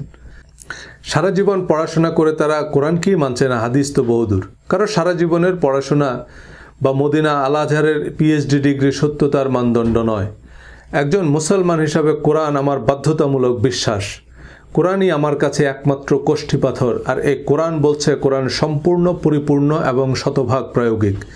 তাফসির, জীবনী, হাদিস বা ইতিহাস হিসাবে নবীজির যত আনঅফিসিয়াল স্টেটমেন্ট আছে তা ধর্মীয় বিধানের ভিত্তি হিসাবে বিবেচনার ক্ষেত্রে প্রধান এবং প্রথম মূলনীতি হচ্ছে তা অবশ্যই কোরআনের সাথে সঙ্গতিপূর্ণ হতে হবে। কোরআনের সাথে কন্ট্রাডিক্টরি হাদিস আবু জেহেলের হাদিস। হাদিসের পক্ষে সবচেয়ে শক্তিশালী যুক্তি হচ্ছে আমাদের প্রধান ইবাদত এবং বেহেশতের চাবি নামাজ। এই নামাজ আপনি হাদিস ছাড়া কিভাবে পড়বেন? কোরআনে তো এর বিস্তারিত বিবরণ নাই। এছাড়া কোরআনের কিছু অতিপ্রাকৃতিক বিষয় যেমন জিন, ফেরেশতা ইত্যাদি হাদিস ছাড়া কিভাবে ব্যাখ্যা করবেন? অর্থাৎ কোরআনের ব্যাখ্যা, বিশ্লেষণ, প্রায়োগিক জ্ঞান হিসাবে হাদিসকে মেনে নিতে বলা হচ্ছে। আমাদের পরিচিত প্রচলিত নামাজের প্রতিটা ধাপ বর্ণনার জন্য কোরআনের 8 থেকে 10টা আয়াতই যথেষ্ট। দিনে 50 রাকাত নামাজ পড়লেও প্রতি রাকাত একই রকম। সুতরাং 1 রাকাতের বিস্তারিত নিয়ম পাওয়া গেলেই বিষয়টা সহজ হয়ে যায়। আর যিনি বলছেন যে আমরা হাদিস অনুযায়ী নামাজ পড়ি, একটু জিজ্ঞেস করবেন যে আমরা কোন কোন হাদিস অনুযায়ী নামাজ পড়ি, সে হাদিসগুলো একটু দেখান। আমি কোরআনের ভিত্তিতে কথা বলি তাই অনেকে গোমরা হয়ে যাচ্ছেন। হাদিসের সালাত এবং আমাদের নামাজ শিরোনামে আলোচনা করলে আপনি হেলির ধূমকেতুর মতো গায়েব হয়ে যাবেন। 75 বছর লাগবে আপনাকে খুঁজে বের করতে। হাদিস অনুযায়ী আমরা নামাজ পড়ি না। নামাজকে কেন্দ্র করেই মুসলমানদের মধ্যে এত এত মাযহাব, উপমাযহাব। কারণ নবীজি কিভাবে নামাজ পড়েছেন তার পরস্পর বিরোধী লক্ষাধিক হাদিস আছে। নামাজের সকল বিবরণ দেওয়ার জন্য নবীজির একটা হাদিসই যথেষ্ট ছিল, এবং সেই হাদিস হতে হবে জাতীয় সঙ্গীতের মতো। নামাজের মতো এত গুরুত্বপূর্ণ প্রধান ইবাদতের কনক্রিট কাঠামো আপনি হাদিসেও পাবেন না। আরবি সালাহ শব্দের একটি অর্থ হচ্ছে following someone or something closely. এবং আল মুসাল্লি মানে ছায়ার মতো, আনকাট ফলোয়ার। ঘোড়দৌড় প্রতিযোগিতায় যে ঘোড়া প্রথম হয় তাকে বলা হয় আস-সাবিক বা লিডার, আর দ্বিতীয় ঘোড়াকে বলা হয় আল মুসাল্লি, কারণ সে প্রথম ঘোড়ার ক্লোজেস্ট ফলোয়ার। সো কোরআনের কনটেক্সটে আকিমুস সালাহ মানে সর্বাবস্থায় কোরআন বা আল্লাহর বিধিনিষেধ ছায়ার মতো অনুসরণ করা। কোরআনের নিরবিচ্ছিন্ন অনুসরণ অর্থেই সালাত বেহেশতের চাবি। কিন্তু আমাদের জীবনে কোরআনের নিরবিচ্ছিন্ন অনুসরণ এবং সমাজে কোরআন প্রতিষ্ঠা কল্পনাতীত কঠিন, ধারণাতীত দুরূহ ব্যাপার। তাই আমরা আল্লাহর সাহায্য, দয়া ও অনুগ্রহ কামনা করি যেন আমরা বিশ্বাস ও সৎকর্মের অগ্নি পরীক্ষায় উত্তীর্ণ হতে পারি। একজন আমাকে সূরা বাকারা ৮৩ নং আয়াতের ছবি পাঠিয়েছেন সালাত কায়েমের অংশটুকু হাইলাইট করে। তোমরা আল্লাহ ছাড়া কারো ইবাদত করো না এবং সদাচরণ করবে পিতামাতা, আত্মীয় স্বজন, ইয়াতীম ও মিসকিনদের সাথে, আর মানুষকে উত্তম কথা বলো, সালাত কায়েম করো এবং যাকাত প্রদান করো। এই আয়াতের কনটেক্সট থেকে সহজেই আন্দাজ করা যায় এতিম মিসকিনের সাথে সদাচরণ, মানুষকে উত্তম কথা বলাকে আল্লাহ সালাতের চেয়ে অগ্রাধিকার দিয়েছেন। কিন্তু আমাদের ইসলামে এগুলো প্রয়োজনীয় স্তম্ভ নয়। এই আয়াতের অনেক ব্যাখ্যায় হাদিসও পাবেন। সর্বোত্তম মুসলমান হচ্ছে সে যে মানুষের সাথে উত্তম আচরণ করে। ইমাম নববী রহমতুল্লাহ আলাইহি রিয়াদুস সালেহিনে কোরআনের সাথে সঙ্গতিপূর্ণ সৎকর্মের হাদিসগুলো সংকলন করেছেন। এই হাদিসগুলোর সমস্যা হচ্ছে এগুলো নিয়ে মারামারি করা যায় না, ঝগড়া জমে না, আসর গরম হয় না। এই হাদিসগুলো নিয়ে নাস্তিকরাও আপত্তি করবে না। কিন্তু আমাদের তারাবি নামাজ কয় রাকাত, মাওলা আলী, ইমাম মাহদির হাদিসের মতো ময়দান গরম করা হাদিস লাগবে, যেগুলো নিয়ে যুদ্ধ বাঁধিয়ে দেয়া যাবে। কোরআনের যে ধারণাগুলোর সাথে আমাদের প্রচলিত নামাজকে খুব সহজেই যুক্ত করা যায় তা হচ্ছে দোয়া। সূরা তাওবা আয়াত ১০৩, ওয়াসাল্লি আলাইহিম ইন্নাস সালাতাকা সাকানুল লাহুম, আর তাদের জন্য দোয়া করো, নিশ্চয়ই তোমার দোয়া তাদের জন্য প্রশান্তিকর। আমাদের প্রচলিত বা পরিচিত নামাজের যে কাঠামোতা কোরআন বিরুদ্ধ নয়, এবং আমরা নামাজ পড়ি হযরত ইব্রাহিম আলাইহিস সালামের পরম্পরা বা ধারাবাহিকতা অনুযায়ী। তিনি আমাদের নাম রেখেছেন মুসলমান। আমাদের পূর্ববর্তীরা এবং আমরা সেই একই ধারাবাহিকতায় নামাজ পড়ি। কোরআনের মতোই নামাজ বা প্রার্থনার রীতি আল্লাহই সুরক্ষিত রেখেছেন। নামাজ বা প্রার্থনা হচ্ছে আত্মশুদ্ধির পথ, আত্ম উন্নয়নের সিঁড়ি। এই সালাত বা প্রার্থনায় সবচেয়ে জরুরি হচ্ছে স্টেট অফ মাইন্ড। প্রার্থনার নির্দিষ্ট ফর্ম এবং ফরম্যাট আল্লাহ কোরআনে প্রোফাইল পিকচার হিসাবে সেট করে দিয়েছেন। সে নির্দিষ্ট ফর্ম এবং ফরম্যাটে আবেদন না করলে আবেদনপত্র গৃহীতই হবে না। প্রার্থনার আধ্যাত্মিক শক্তি অধ্যায়ে এবং ভিডিওতে আলোচনা করেছি বিস্তারিত। নামাজের প্রতি রাকাতে আমরা সূরা ফাতিহা পড়ি। সূরা ফাতিহায় আমরা যা বলি তা যদি আমরা আমাদের জীবনের জিপিএস হিসাবে সেট করি, আমরা কখনোই পথ হারাবো না। কিন্তু কতজন সূরা ফাতিহার অর্থ জানি, মর্মার্থ বুঝি? সূরা তাওবা ৬০ নং আয়াতে যাকাত ফরজ করা হয়েছে, কিন্তু এই আয়াতে যাকাত নয়, আল্লাহ সাদাকা বা দান শব্দটি ব্যবহার করেছেন। সাদাকাকে আমরা যাকাত বলছি। কেন বলছি? রোগ জটিল করতে। কোরআন যেটাকে ঈমান বলছে, আমরা সেটাকে আকীদা বলছি। সহি আকীদার দোকান খুলতে। সহি আকীদা শব্দটাই তো সহি নয়। আল্লাহ ঈমান বলেছে, ঈমান বা বিশ্বাসের তালিকাও দিয়েছেন। এর বাইরে নতুন নতুন বিশ্বাসের শর্ত জুড়ে পাইকারি হারে কাফের মোরতাদের ফতোয়া দেওয়ার লাইসেন্স কে দিল? আহলে কোরআন নামেও একটা লিমিটেড কোম্পানি আছে, এরা বেশিরভাগই কার্যত আহলে কোরআন না। আবার আহলে কোরআনকে ভ্রান্ত প্রমাণ করার সুবিধার্থে অনেকে তাদের হয়ে কিছু কল্পিত মতবাদ তৈরি করেছে, তাদের জল্পিত কল্পিত ইতিহাস তৈরি করেছে, তাদের ভ্রান্ত ভ্রষ্ট বিশ্বাসের ফিরিস্তি শোনাচ্ছেন। কোরআনের নামেও লিমিটেড কোম্পানি খোলার অনুমতি দেয় না। কোরআনের বরাত দিয়ে কে কি বলল তাকে নিয়ে আমার গবেষণা করার কি দরকার? আমার কাছে সত্য মিথ্যার পার্থক্যকারী কোরআন আছে। আপনি কোরআন খুলে দেখুন। কোরআনের উল্টা কথা বললে সে আহলে কোরআন নয়, আহলে আবু জেহেল। কিন্তু কোরআনের কথা বললে তাকে ভ্রান্ত বলাটা কি কোরআনকে প্রশ্নবিদ্ধ করা নয়? আহলে কোরআনের মতো লিমিটেড কোম্পানি হাদিসের নামেও আছে অসংখ্য। আহলে হাদিস বা আহলে সুন্নাহ মানে কোরআনের চেয়েও আরও বাড়তি কিছু করেন, কিন্তু বাস্তবে কোরআন বহির্ভূত কিছু রীতি রেওয়াজ নিয়ে মারামারি করলেও কোরআনের সাথে সঙ্গতিপূর্ণ হাদিস মানে না। কোরআনে বিশ্বাস ও সৎকর্মের যে তালিকা তা হাদিসও সমানুপাতিক গুরুত্বের সাথেই আলোচনা করা হয়েছে, কিন্তু আমাদের ধর্মচর্চায় সেসব হাদিসও অগ্রাধিকার পায়নি। ইমাম আবু হানিফা এবং নাসিরউদ্দিন আলবানী সহ অন্যান্য ইমামরাও বিশ্বাস ও সৎকর্মকে যথাযথ গুরুত্বের সাথেই আলোচনা করেছেন। এমনকি আমাদের আলেম ওয়াইজিনরাও তা গুরুত্বের সাথেই আলোচনা করেন, কিন্তু তা আমাদের মনোযোগ আকর্ষণ করে না। হাদিস, মাযহাব, তাফসির মাহফিল, জীবন জিজ্ঞাসা যেখানেই যাই আমাদের প্রশ্ন আজওয়া খেজুরের ফজিলত, রোজার নিয়ত কি মাইকে করতে হবে না মুখে করলেও হবে? মহিলাদের প্রজেক্টরে ওয়াজ শোনা যাবে কিনা ইত্যাদি জীবনের সাথে সম্পর্কহীন বিষয়াদি। একজন কৃষক জানে যত তাড়াতাড়ি সে আগাছা চিহ্নিত করে তা উপড়ে ফেলতে পারবে ততই তা তার জন্য সাশ্রয়ী।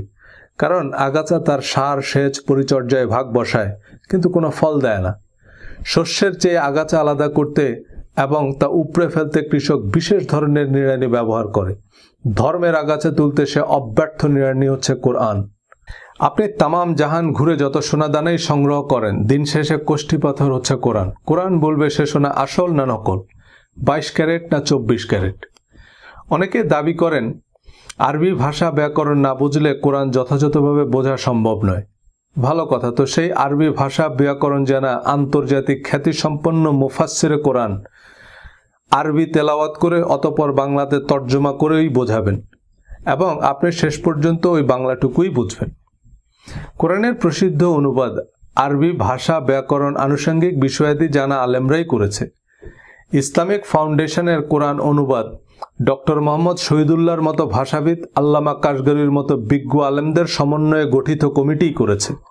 ইংরেজি অনুবাদে বাজেট আরও বেশি, কিন্তু এক একজন এক এক রকম তাফসির, শানে নজুল, ইতিহাস যোগ করে সোজা জিনিসকে উল্টো বোঝাবে।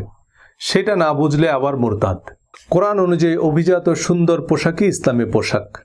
আল্লাহ বলেছেন, হে নবী আপনি বলুন কি হারাম করেছে আল্লাহর সৌন্দর্য উপকরণ যা তিনি তার বান্দাদের জন্য সৃষ্টি করেছেন। আল্লাহ নবীকে বলতে বলেছেন, আর মুমিন নারীদেরকে বলো তারা যেন তাদের দৃষ্টি সংযত রাখে এবং তাদের প্রাইভেট পার্ট আবৃত রাখে। একই শব্দ একই কথা পুরুষদের জন্য। মুমিন পুরুষদের বলো তারা যেন তাদের দৃষ্টি সংযত রাখে আর প্রাইভেট পার্ট আবৃত রাখে। এর অতিরিক্ত মহিলাদের ওড়না দিয়ে বুক ঢেকে রাখতে বলা হয়েছে আর একটা চাদর ঝুলিয়ে দিতে বলা হয়েছে আভিজাত্যের প্রতীক হিসাবে, যাতে তাদের অ্যাবিউজড করা না হয়। সূরা আহজাবে আল্লাহ বলেছেন এটা উত্তম যাতে তাদের চেনা যাবে যে তারা অভিজাত এবং স্বাধীন মহিলা, যাতে তারা অ্যাবিউজড বা বৈষম্যের শিকার হবে না। কিন্তু মাথাকে প্রাইভেট পার্ট বানানো, ওড়নাকে হিজাব আর চাদরকে নিকাব বানানোর জন্য দুনিয়ার তাফসির জড়ো করছি। কিন্তু এর আগের আয়াতে আল্লাহ বলেছেন, আর যারা মুমিন নরনারীকে তাদের কৃত কোনো অন্যায় ছাড়াই কষ্ট দেয় নিশ্চয়ই তারা বহন করবে অপবাদ ও সুস্পষ্ট পাপ। এই দুই আয়াতের মধ্যেই কোনটা পাপ আর কোনটা সাধারণ সামাজিক গাইডলাইন এটা বুঝতে কি আপনার আল আজহার ইউনিভার্সিটিতে পড়া লাগবে? কিন্তু পোশাক নিয়ে কোরআনের বক্তব্য তুলে ধরায় অনেক ধর্মপ্রাণ মানুষ অকথ্য ভাষায় গালাগাল করলেন, হত্যার হুমকিও দিয়েছেন। আমি কোরআনের কথাই বলেছি, আপনার বাড়ির কোরআন খুলে দেখুন, ভুল বললে রেফারেন্স সহ কমেন্ট করুন। খ্রিস্টানদের ক্রুশে যে যিশুর মূর্তি আছে তাতে যিশুর দাড়ি আছে। তার মানে দাড়ি যদি কোনো নির্দিষ্ট ধর্মের প্রতীক হয় তবে সবার আগে তা খ্রিস্ট ধর্মের প্রতীক। দাড়ির হাদিসগুলো পরস্পর বিরোধী। মুশরিকদের বিরোধিতা করো, দাড়ি বড় করো, গোপ ছোট করো। মুশরিকদেরও দাড়ি ছিল, তো দাড়ি রাখলে মুশরিকদের বিরোধিতা হয় কি করে? দাড়ি, বোরখার ভিডিও এবং ইসলামী পোশাক অধ্যায়ে বিস্তারিত রেফারেন্স সহ আলোচনা করেছি। কোরআন যেসব জিনিসকে হারাম বা ফরজ করেছে সে সম্পর্কে স্পষ্ট করেই হুররিমাত আলাইকুম, তোমাদের উপর হারাম করা হয়েছে, বা সুদকে হারাম করা হয়েছে, তোমাদের উপর রোজাকে ফরজ করা হয়েছে, তোমাদের জন্য হালাল করা হয়েছে, এমন শব্দ ব্যবহৃত হয়েছে। এছাড়া যেগুলো শাস্তিযোগ্য অপরাধ সেখানে পাপ কাজ, শয়তানের কাজ, শাস্তি, দুঃসংবাদ, জ্বলন্ত অগ্নিকুণ্ডে নিক্ষেপ করা এই জাতীয় শব্দ ব্যবহার করা হয়েছে।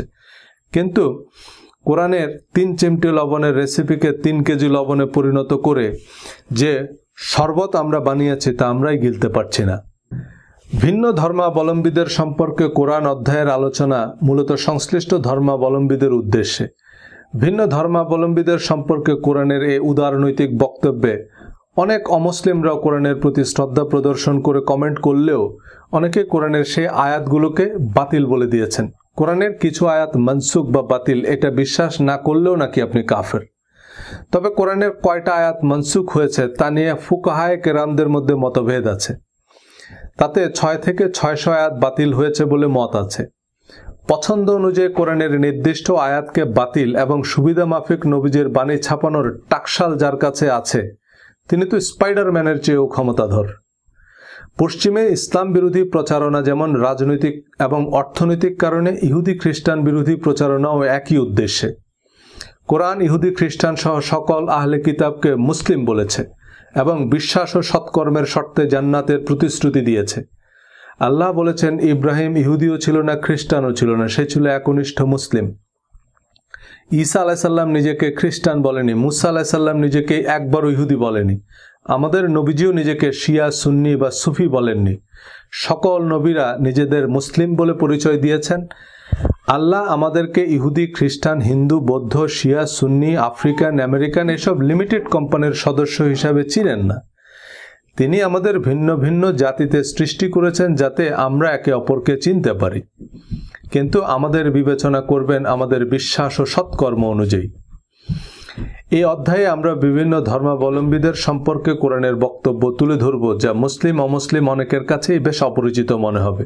কারণ ধর্মের নামে বিভাজন, বিভক্তি, রক্তপাত যাদের পকেট ভারী করছে, তারা কোরআন বহির্ভূত বিভিন্ন উদ্ভট বক্তব্য একপেশে তথ্যপত্র জোগাড় করে আমাদের একে অপরের মুখোমুখি দাঁড় করাতেই তৎপর।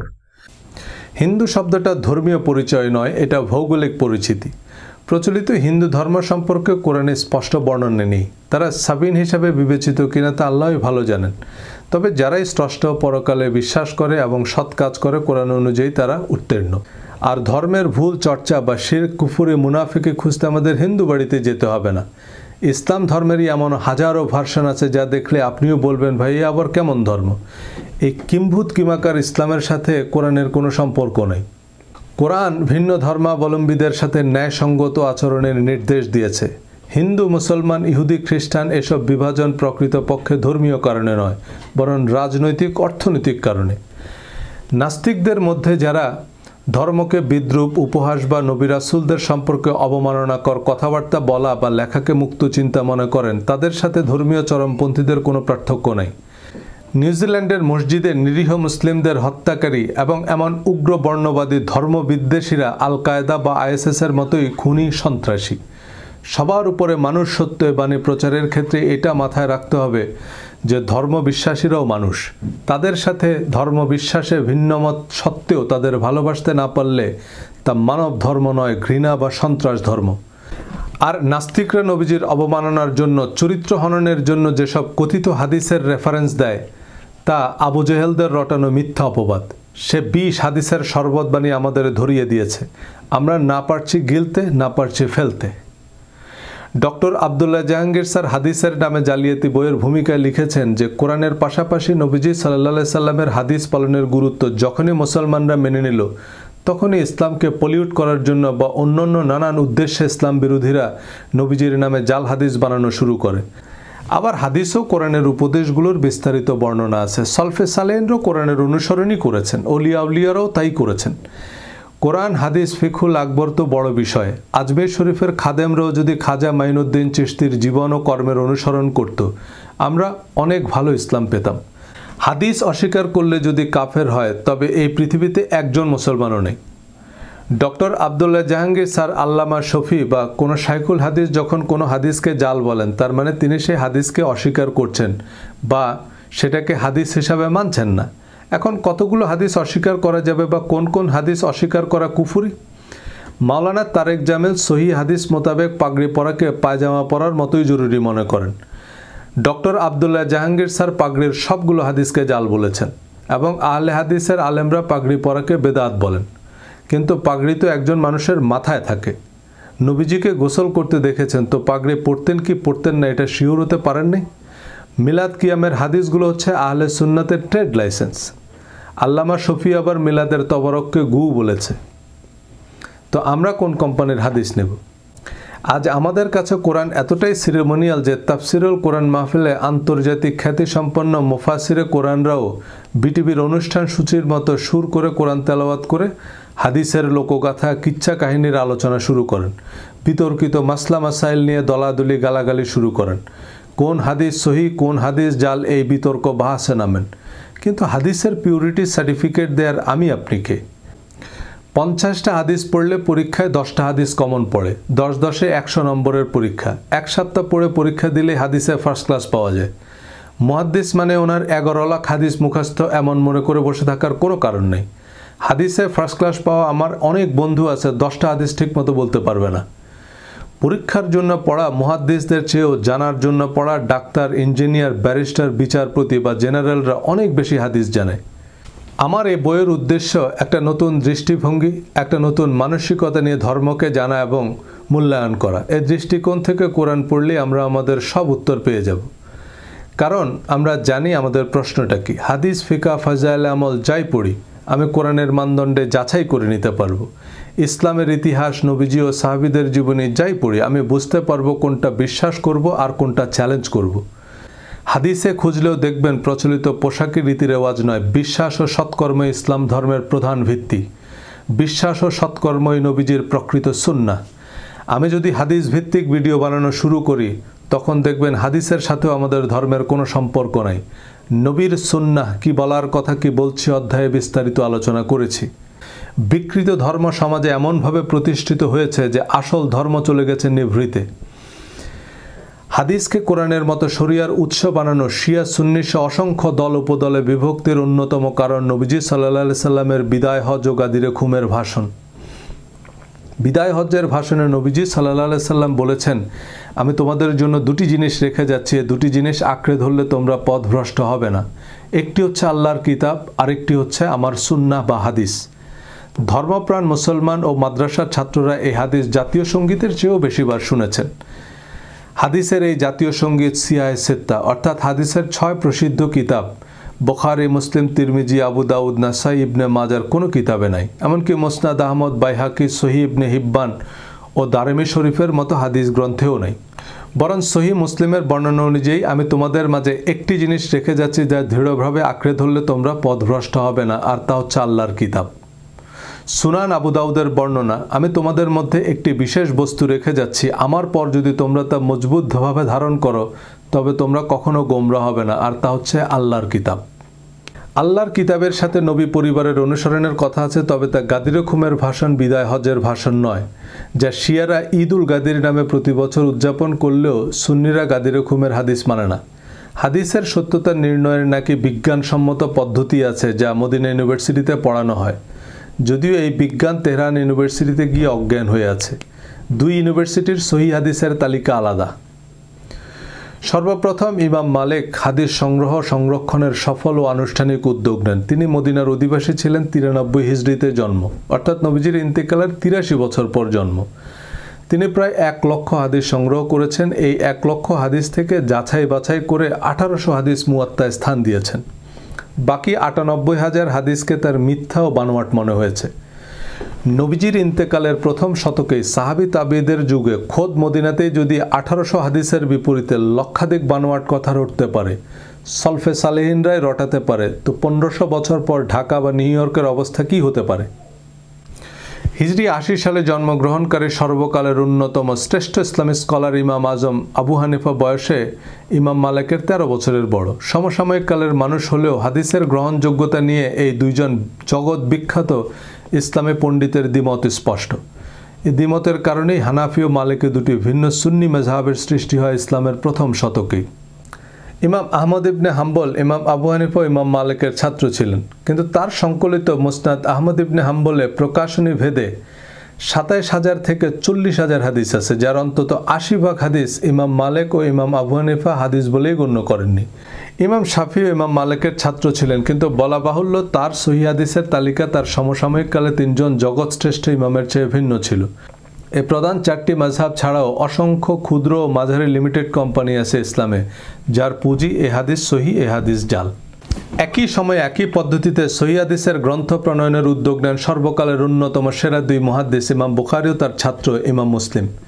কেবলমাত্র সহিহ হাদিসের সংকলন বিধায় বুখারী ও মুসলিম শরীফের শুরুতে সহিহ শব্দটা জুড়ে দেওয়া হয়। সহিহ মুসলিমে প্রায় 12,000 হাদিস আছে, যাতে 4,000 ইউনিক হাদিস। বুখারী শরীফে 7,000 হাদিস থেকে পুনরাবৃত্তি বাদ দিলে ইউনিক হাদিস আছে 2230টি। ইমাম মুসলিম প্রায় 600 রাবির হাদিস গ্রহণ করেছেন, যাদের ইমাম বুখারী বিশ্বস্ত বলে গণ্য করেননি। ইমাম বুখারীর হাদিসের সত্যতা যাচাইয়ের যে পদ্ধতি ছিল তা ছিল মূলত ইস্তেখারা বা ধ্যান। ধ্যান বা স্বপ্নযোগে প্রাপ্ত সিদ্ধান্ত কি বিজ্ঞানসম্মত বা গ্রহণযোগ্য এভিডেন্স? ধ্যান বা স্বপ্নের বৈজ্ঞানিক ব্যাখ্যা থাকতে পারে, কিন্তু কারো স্বপ্নে দেখা সাক্ষ্যের উপর কোনো বিচারিক সিদ্ধান্ত নেওয়া যায়? জগৎ শ্রেষ্ঠ হাদিস বিশারদ ইমাম মুসলিম ৬-৭ লক্ষ হাদিস যাচাই বাছাই করে ১২,০০০ সহিহ হাদিসের যে তালিকা চূড়ান্ত করেছেন, তার সতীর্থ ইমাম তিরমিজি, ইমাম নাসাই এবং শিক্ষক ইমাম বুখারী সে তালিকার কয়েক হাজার হাদিসকে হাদিস বলেই গণ্য করছেন না। তিরমিজি, নাসাই, আবু দাউদ বা ইবনে মাজায় ৪টি হাদিস গ্রন্থকে সহিহ হাদিস গ্রন্থ বলছেন এখনকার গ্যারান্টাররা, কিন্তু খোদ ইমাম তিরমিজি, নাসাই, ইমাম হাম্বল তাদের কিতাবকে সহিহ হাদিসের কিতাব বলেননি। মুসনাদ আহমদ, মুয়াত্তা মালিকের অনেক হাদিস সংশ্লিষ্ট ইমামরাই জাল বা মুরসাল হিসাবে তালিকাভুক্ত করেছেন, যে এই হাদিসটি হাদিস হিসাবে প্রতিষ্ঠিত হলেও এটি আসলে হাদিস নয়। এমন অনেক আরবি প্রবাদ, প্রবচন, খনার বচন এবং জাহেলি যুগের বহু কুসংস্কার নবীজির নামে চালু হয়ে গেছে।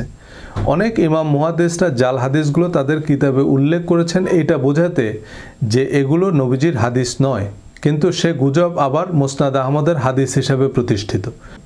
মুঘল সম্রাট আওরঙ্গজেব আলমগীরের নির্দেশে ফতোয়া আলমগীরি সংকলিত হয়, যা ছিল মূলত তৎকালীন মুঘল সরকারের রাষ্ট্রীয় আইন।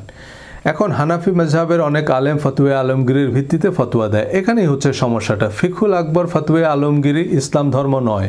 ফতোয়া আলমগীরিকে বেদাতের এনসাইক্লোপিডিয়া বললে আহলে হাদিসের লোকেরা খুব খুশি হবেন। আমি আন্তর্জাতিক সম্পর্কের ছাত্র। আন্তর্জাতিক সম্পর্কের ইতিহাসে 1919 সালের আগের কিছু পড়ানো হয় না। 1919 সালের প্রথম বিশ্বযুদ্ধ শেষ হয়। প্রথম বিশ্বযুদ্ধের আগের পৃথিবীর সাথে এখনকার পৃথিবীর কোনো সম্পর্ক নেই। তার আগের ইতিহাস উপন্যাসের মতো আনন্দের খোরাক হতে পারে, কিন্তু এখনকার পৃথিবীতে তার কোনো প্রভাব নেই। পৃথিবীর মানচিত্রই বদলে গেছে। আপনি সেই বল্লাল সেন, লক্ষণ সেন, চেঙ্গিস খানের ইতিহাস কাম না থাকলে পড়তে পারেন, কিন্তু এগুলো এখনকার পৃথিবীতে গল্প উপন্যাসের চেয়ে বেশি কিছু নয়। একইভাবে যারা ইসলাম প্রতিষ্ঠার নামে আব্বাসীয়, ওসমানী বা উমাইয়া শাহ প্রশাসনের আইন হুবহু বাস্তবায়ন করতে চান, কিছু পোশাকের রীতি রেওয়াজ প্রতিষ্ঠা করতে চান, তারা ইসলাম প্রতিষ্ঠার পথকে দুর্গম করে তুলেছেন। ইমাম আবু হানিফা, ইমাম মালিকের মতো স্কলাররা এখনকার বেশিরভাগ মুফতি মুহাদ্দিসদের মতো নিধিরাম সর্দার ছিলেন না। তারা রাষ্ট্রের নীতি নির্ধারক ছিল। তারা তাদের সময়ের সেরা রাষ্ট্রবিজ্ঞানী, সমাজবিজ্ঞানীও ছিল। তারা তখনকার রাষ্ট্র বিশ্ব ব্যবস্থার প্রয়োজন অনুযায়ী কোরআন ভিত্তিক আইন প্রণয়ন করেছে। তাদের নামেও অসংখ্য মিথ্যা ফতোয়া বানিয়েছে জালিয়াত চক্র। তাই সেসব আইন যারা এখনকার সমাজ বা রাষ্ট্রে অবিকল প্রয়োগ করতে চান, তারা নিজেরাও জানে না তারা কি বলছে। এখন দ্বিতীয়ার্ধের খেলা চলছে। আগের গোল পোস্টে গোল দিলে তা আত্মঘাতী গোল হবে। এই আত্মঘাতী গোলই দিচ্ছেন আমাদের সুপারস্টাররা। এই কিং কর্তব্য বিমূঢ় শরিয়া আইনকে ইসলাম হিসাবে প্রতিষ্ঠা করা ইসলাম নতুন প্রজন্মের কাছে গেলার অযোগ্য ঢেকিতে পরিণত হয়েছে। প্রচণ্ড ধর্মপ্রাণ মানুষও ধর্মনিরপেক্ষতাকেই বিজ্ঞানসম্মত মনে করে। তারাও ইসলামী দলের ম্যানিফেস্টোতে ভরসা রাখতে পারে না। বিস্তারিত রেফারেন্স সহ আমার বই আলোচনা করেছি। আল্লাহর বিধান আর মানুষের বিধানের পার্থক্য বুঝতে বইটি আপনাকে সাহায্য করবে। কিন্তু বিষয়গুলো এতই হিজিবিজি যে ঘুরে ফিরে আবার সেই একই প্রশ্ন। তাই বইটির রেফারেন্স হিসাবে হাতের কাছে রাখবেন, কারোর সাথে তর্কে জেতার দরকার নেই। হাদিস, তাফসির, ইতিহাস, উপন্যাস সবই পড়বেন, সবার আলোচনায় শুনবেন, কিন্তু আপনি বুঝতে পারবেন যে কোন পানি পান করবেন আর কোন পানি কৃষিকাজে ব্যবহার করবেন। আমার কথা শুনে যিনি বিভ্রান্ত হচ্ছেন তিনি বিভ্রান্তই। তিনি বিভ্রান্ত কোম্পানির সহি আকিদা ব্র্যান্ডের চশমা দিয়ে দুনিয়া দেখছেন। ওনার কাছে বেশিরভাগ মানুষকেই গোমরা মনে হয়। এক ভদ্র মহিলা তার স্বামীর সাথে প্রথমবার বিমান ভ্রমণ করছিলেন। মহিলা খুব উত্তেজিত হয়ে বিমানের জানালা দিয়ে স্বামীকে দেখাচ্ছে যে দেখো দেখো, নিচে মানুষগুলোকে কেমন পিঁপড়ার মতো দেখায়। স্বামী বলল যে ওগুলো পিঁপড়াই, আমরা এখনো ফ্লাই করিনি। তেমনি দজ্জাল, মোসাদ এত কিছু মাথায় নিয়ে কেউ আমার কথা শুনলে তার কাছে পিঁপড়াকেও ডাইনোসরের মতো মনে হতে পারে। আমার কথাগুলো যদি আজহারি সাহেবরা বলেন তবে শুনতেও ভালো শোনাবে। আমি আশা করি এই কথাগুলো বড় বড় আলেমরা বলুক। এই আত্মসমালোচনার সময় এসেছে। আমি চাই না মুসলমানদের সমালোচনা CNN বা BBC করুক, আমাদের আলেমরাই করুক। চৌকিদারের বেতের বাড়ি খাওয়ার চেয়ে বাপের হাতে মায়ের খাওয়া ভালো। আলেমরা বোঝাক যে না, তসলিমা নাসরিনের কল্লা কাটার নাম ইসলাম নয়। তসলিমা নাসরিনের প্রথম বই প্রকাশের পর আল্লামা শফি যদি তসলিমার বাড়িতে দৌড়ে যেত, নবীর পথে কাটা দেয়া বুড়ির মতো তসলিমা নাসরিন দ্বিতীয় বই লেখার কোনো কারণ খুঁজে পেত না। আসাদ নূর একবার আমার একটা ভিডিও দেখে মেসেঞ্জারে আমার সাথে প্রায় 2 ঘন্টা কথা বলেছে। এই 2 ঘন্টায় আমার একবারও মনে হয়নি যে ছেলেটা নাস্তিক। সে উল্টা আমাকে ধর্মের উপযোগিতা বুঝাচ্ছে। আমার সাথে সে নিজে থেকেই ওয়াদা করেছে যে ভাই আমি আল্লাহ, নবীজি আর কোরআনের নামে আর আজে বাজে কথা বলবো না, তবে ধর্ম ব্যবসার বিরুদ্ধে আমি কথা বলবো। আপনাদের হাদিসে আসাদ নূর আর তসলিমা নাসরিনের ক্ষমা নাই। পাকিস্তানের এক ফুলব্রাইট স্কলার বিশ্ববিদ্যালয় শিক্ষককে ফেসবুকে ধর্ম অবমাননার দায়ে মৃত্যুদণ্ড দেওয়া হয়। তার পক্ষে মামলা লড়াই তার আইনজীবীকে গুলি করে হত্যা করে। কিন্তু আবু জেহেলের পুত্র ইকরিমা বদর উহুদ যুদ্ধে তো অনেক সাহাবীকে হত্যা করেছেই, মক্কা বিজয়ের সময়ও হারামের সীমানায় অর্থাৎ যুদ্ধ নিষিদ্ধ এলাকায় মুসলমানদের উপর ইকরিমা ব্যর্থ আক্রমণ করে। আবু সুফিয়ান সহ মক্কার সকল কাফেররা সাধারণ ক্ষমা পেলেও ইকরিমার মৃত্যুদণ্ডের রায় দেয়া হয় যুদ্ধ অপরাধের দায়ে। ইকরিমা মক্কা থেকে পালিয়ে যায়। তার স্ত্রী এসে তার হয়ে নবীজির কাছে ক্ষমা চাইলে নবীজি ইকরিমাকে মক্কায় ফিরে আসতে বলেন। ইকরিমাকে ফিরে আসতে দেখে নবীজি সবাইকে বললেন, ইকরিমা ইবনে আবু জেহেল আসছে, তোমরা তার সামনে তার বাবাকে গালি দিও না। হযরত ইকরিমা রাদিয়াল্লাহু তাআলা আনহু নবীজির এই অবিশ্বাস্য ক্ষমায় অভিভূত হয়ে বললেন, ইয়া রাসূলুল্লাহ, আমি ওয়াদা করছি ইসলামের বিরুদ্ধে আমি যত শক্তি আর অর্থ ব্যয় করেছি, ইসলামের প্রতিষ্ঠায় আমি তার দ্বিগুণ করব। রোমান সাম্রাজ্যের বিরুদ্ধে ইয়ারমুকের মহাযুদ্ধে সেনাপতি খালেদ বিন ওয়ালিদ যখন পিছু হাঁটার সিদ্ধান্ত নিলেন, হযরত ইকরিমা বললেন, আল্লাহ রাসূলের সাথে আমার কিছু ওয়াদা আছে। সেনাপতি খালেদ বিন ওয়ালিদের হুঁশিয়ারি অগ্রাহ্য করে হযরত ইকরিমা দুর্ধর্ষ রোমান সৈন্যদের দুর্ভেদ্য চক্র ভেদ করেন। অতিমানবের মতো লড়াই করে প্রতাপশালী রোমানদের বিরুদ্ধে মুসলমানদের জিতিয়েছেন হযরত ইকরিমা ইবনে আবু জেহেল। ইকরিমার মতো ২০ বৃক্ষকে যিনি দেবদূতে পরিণত করতে পারেন, পৃথিবীর ইতিহাসে তার চেয়ে শক্তিমান নেতা আর কে? ভিন্ন মত সত্ত্বেও তাদের মঙ্গল কামনা করতে পারাই সৎকর্ম। ইকরিমার মতো জঘন্য যুদ্ধাপরাধীকে নিঃশর্ত ক্ষমা ও উপযুক্ত মর্যাদা দিতে পারাই নবীর সুন্নাহ। এই বিশ্বাস ও সৎকর্মের দুর্গম গিরিপথ অতিক্রম করতে আল্লাহ আমাদের সহায় হন এবং আমাদের সৌভাগ্যবানদের অন্তর্ভুক্ত করুন। সবাইকে ধন্যবাদ। আসসালামু আলাইকুম।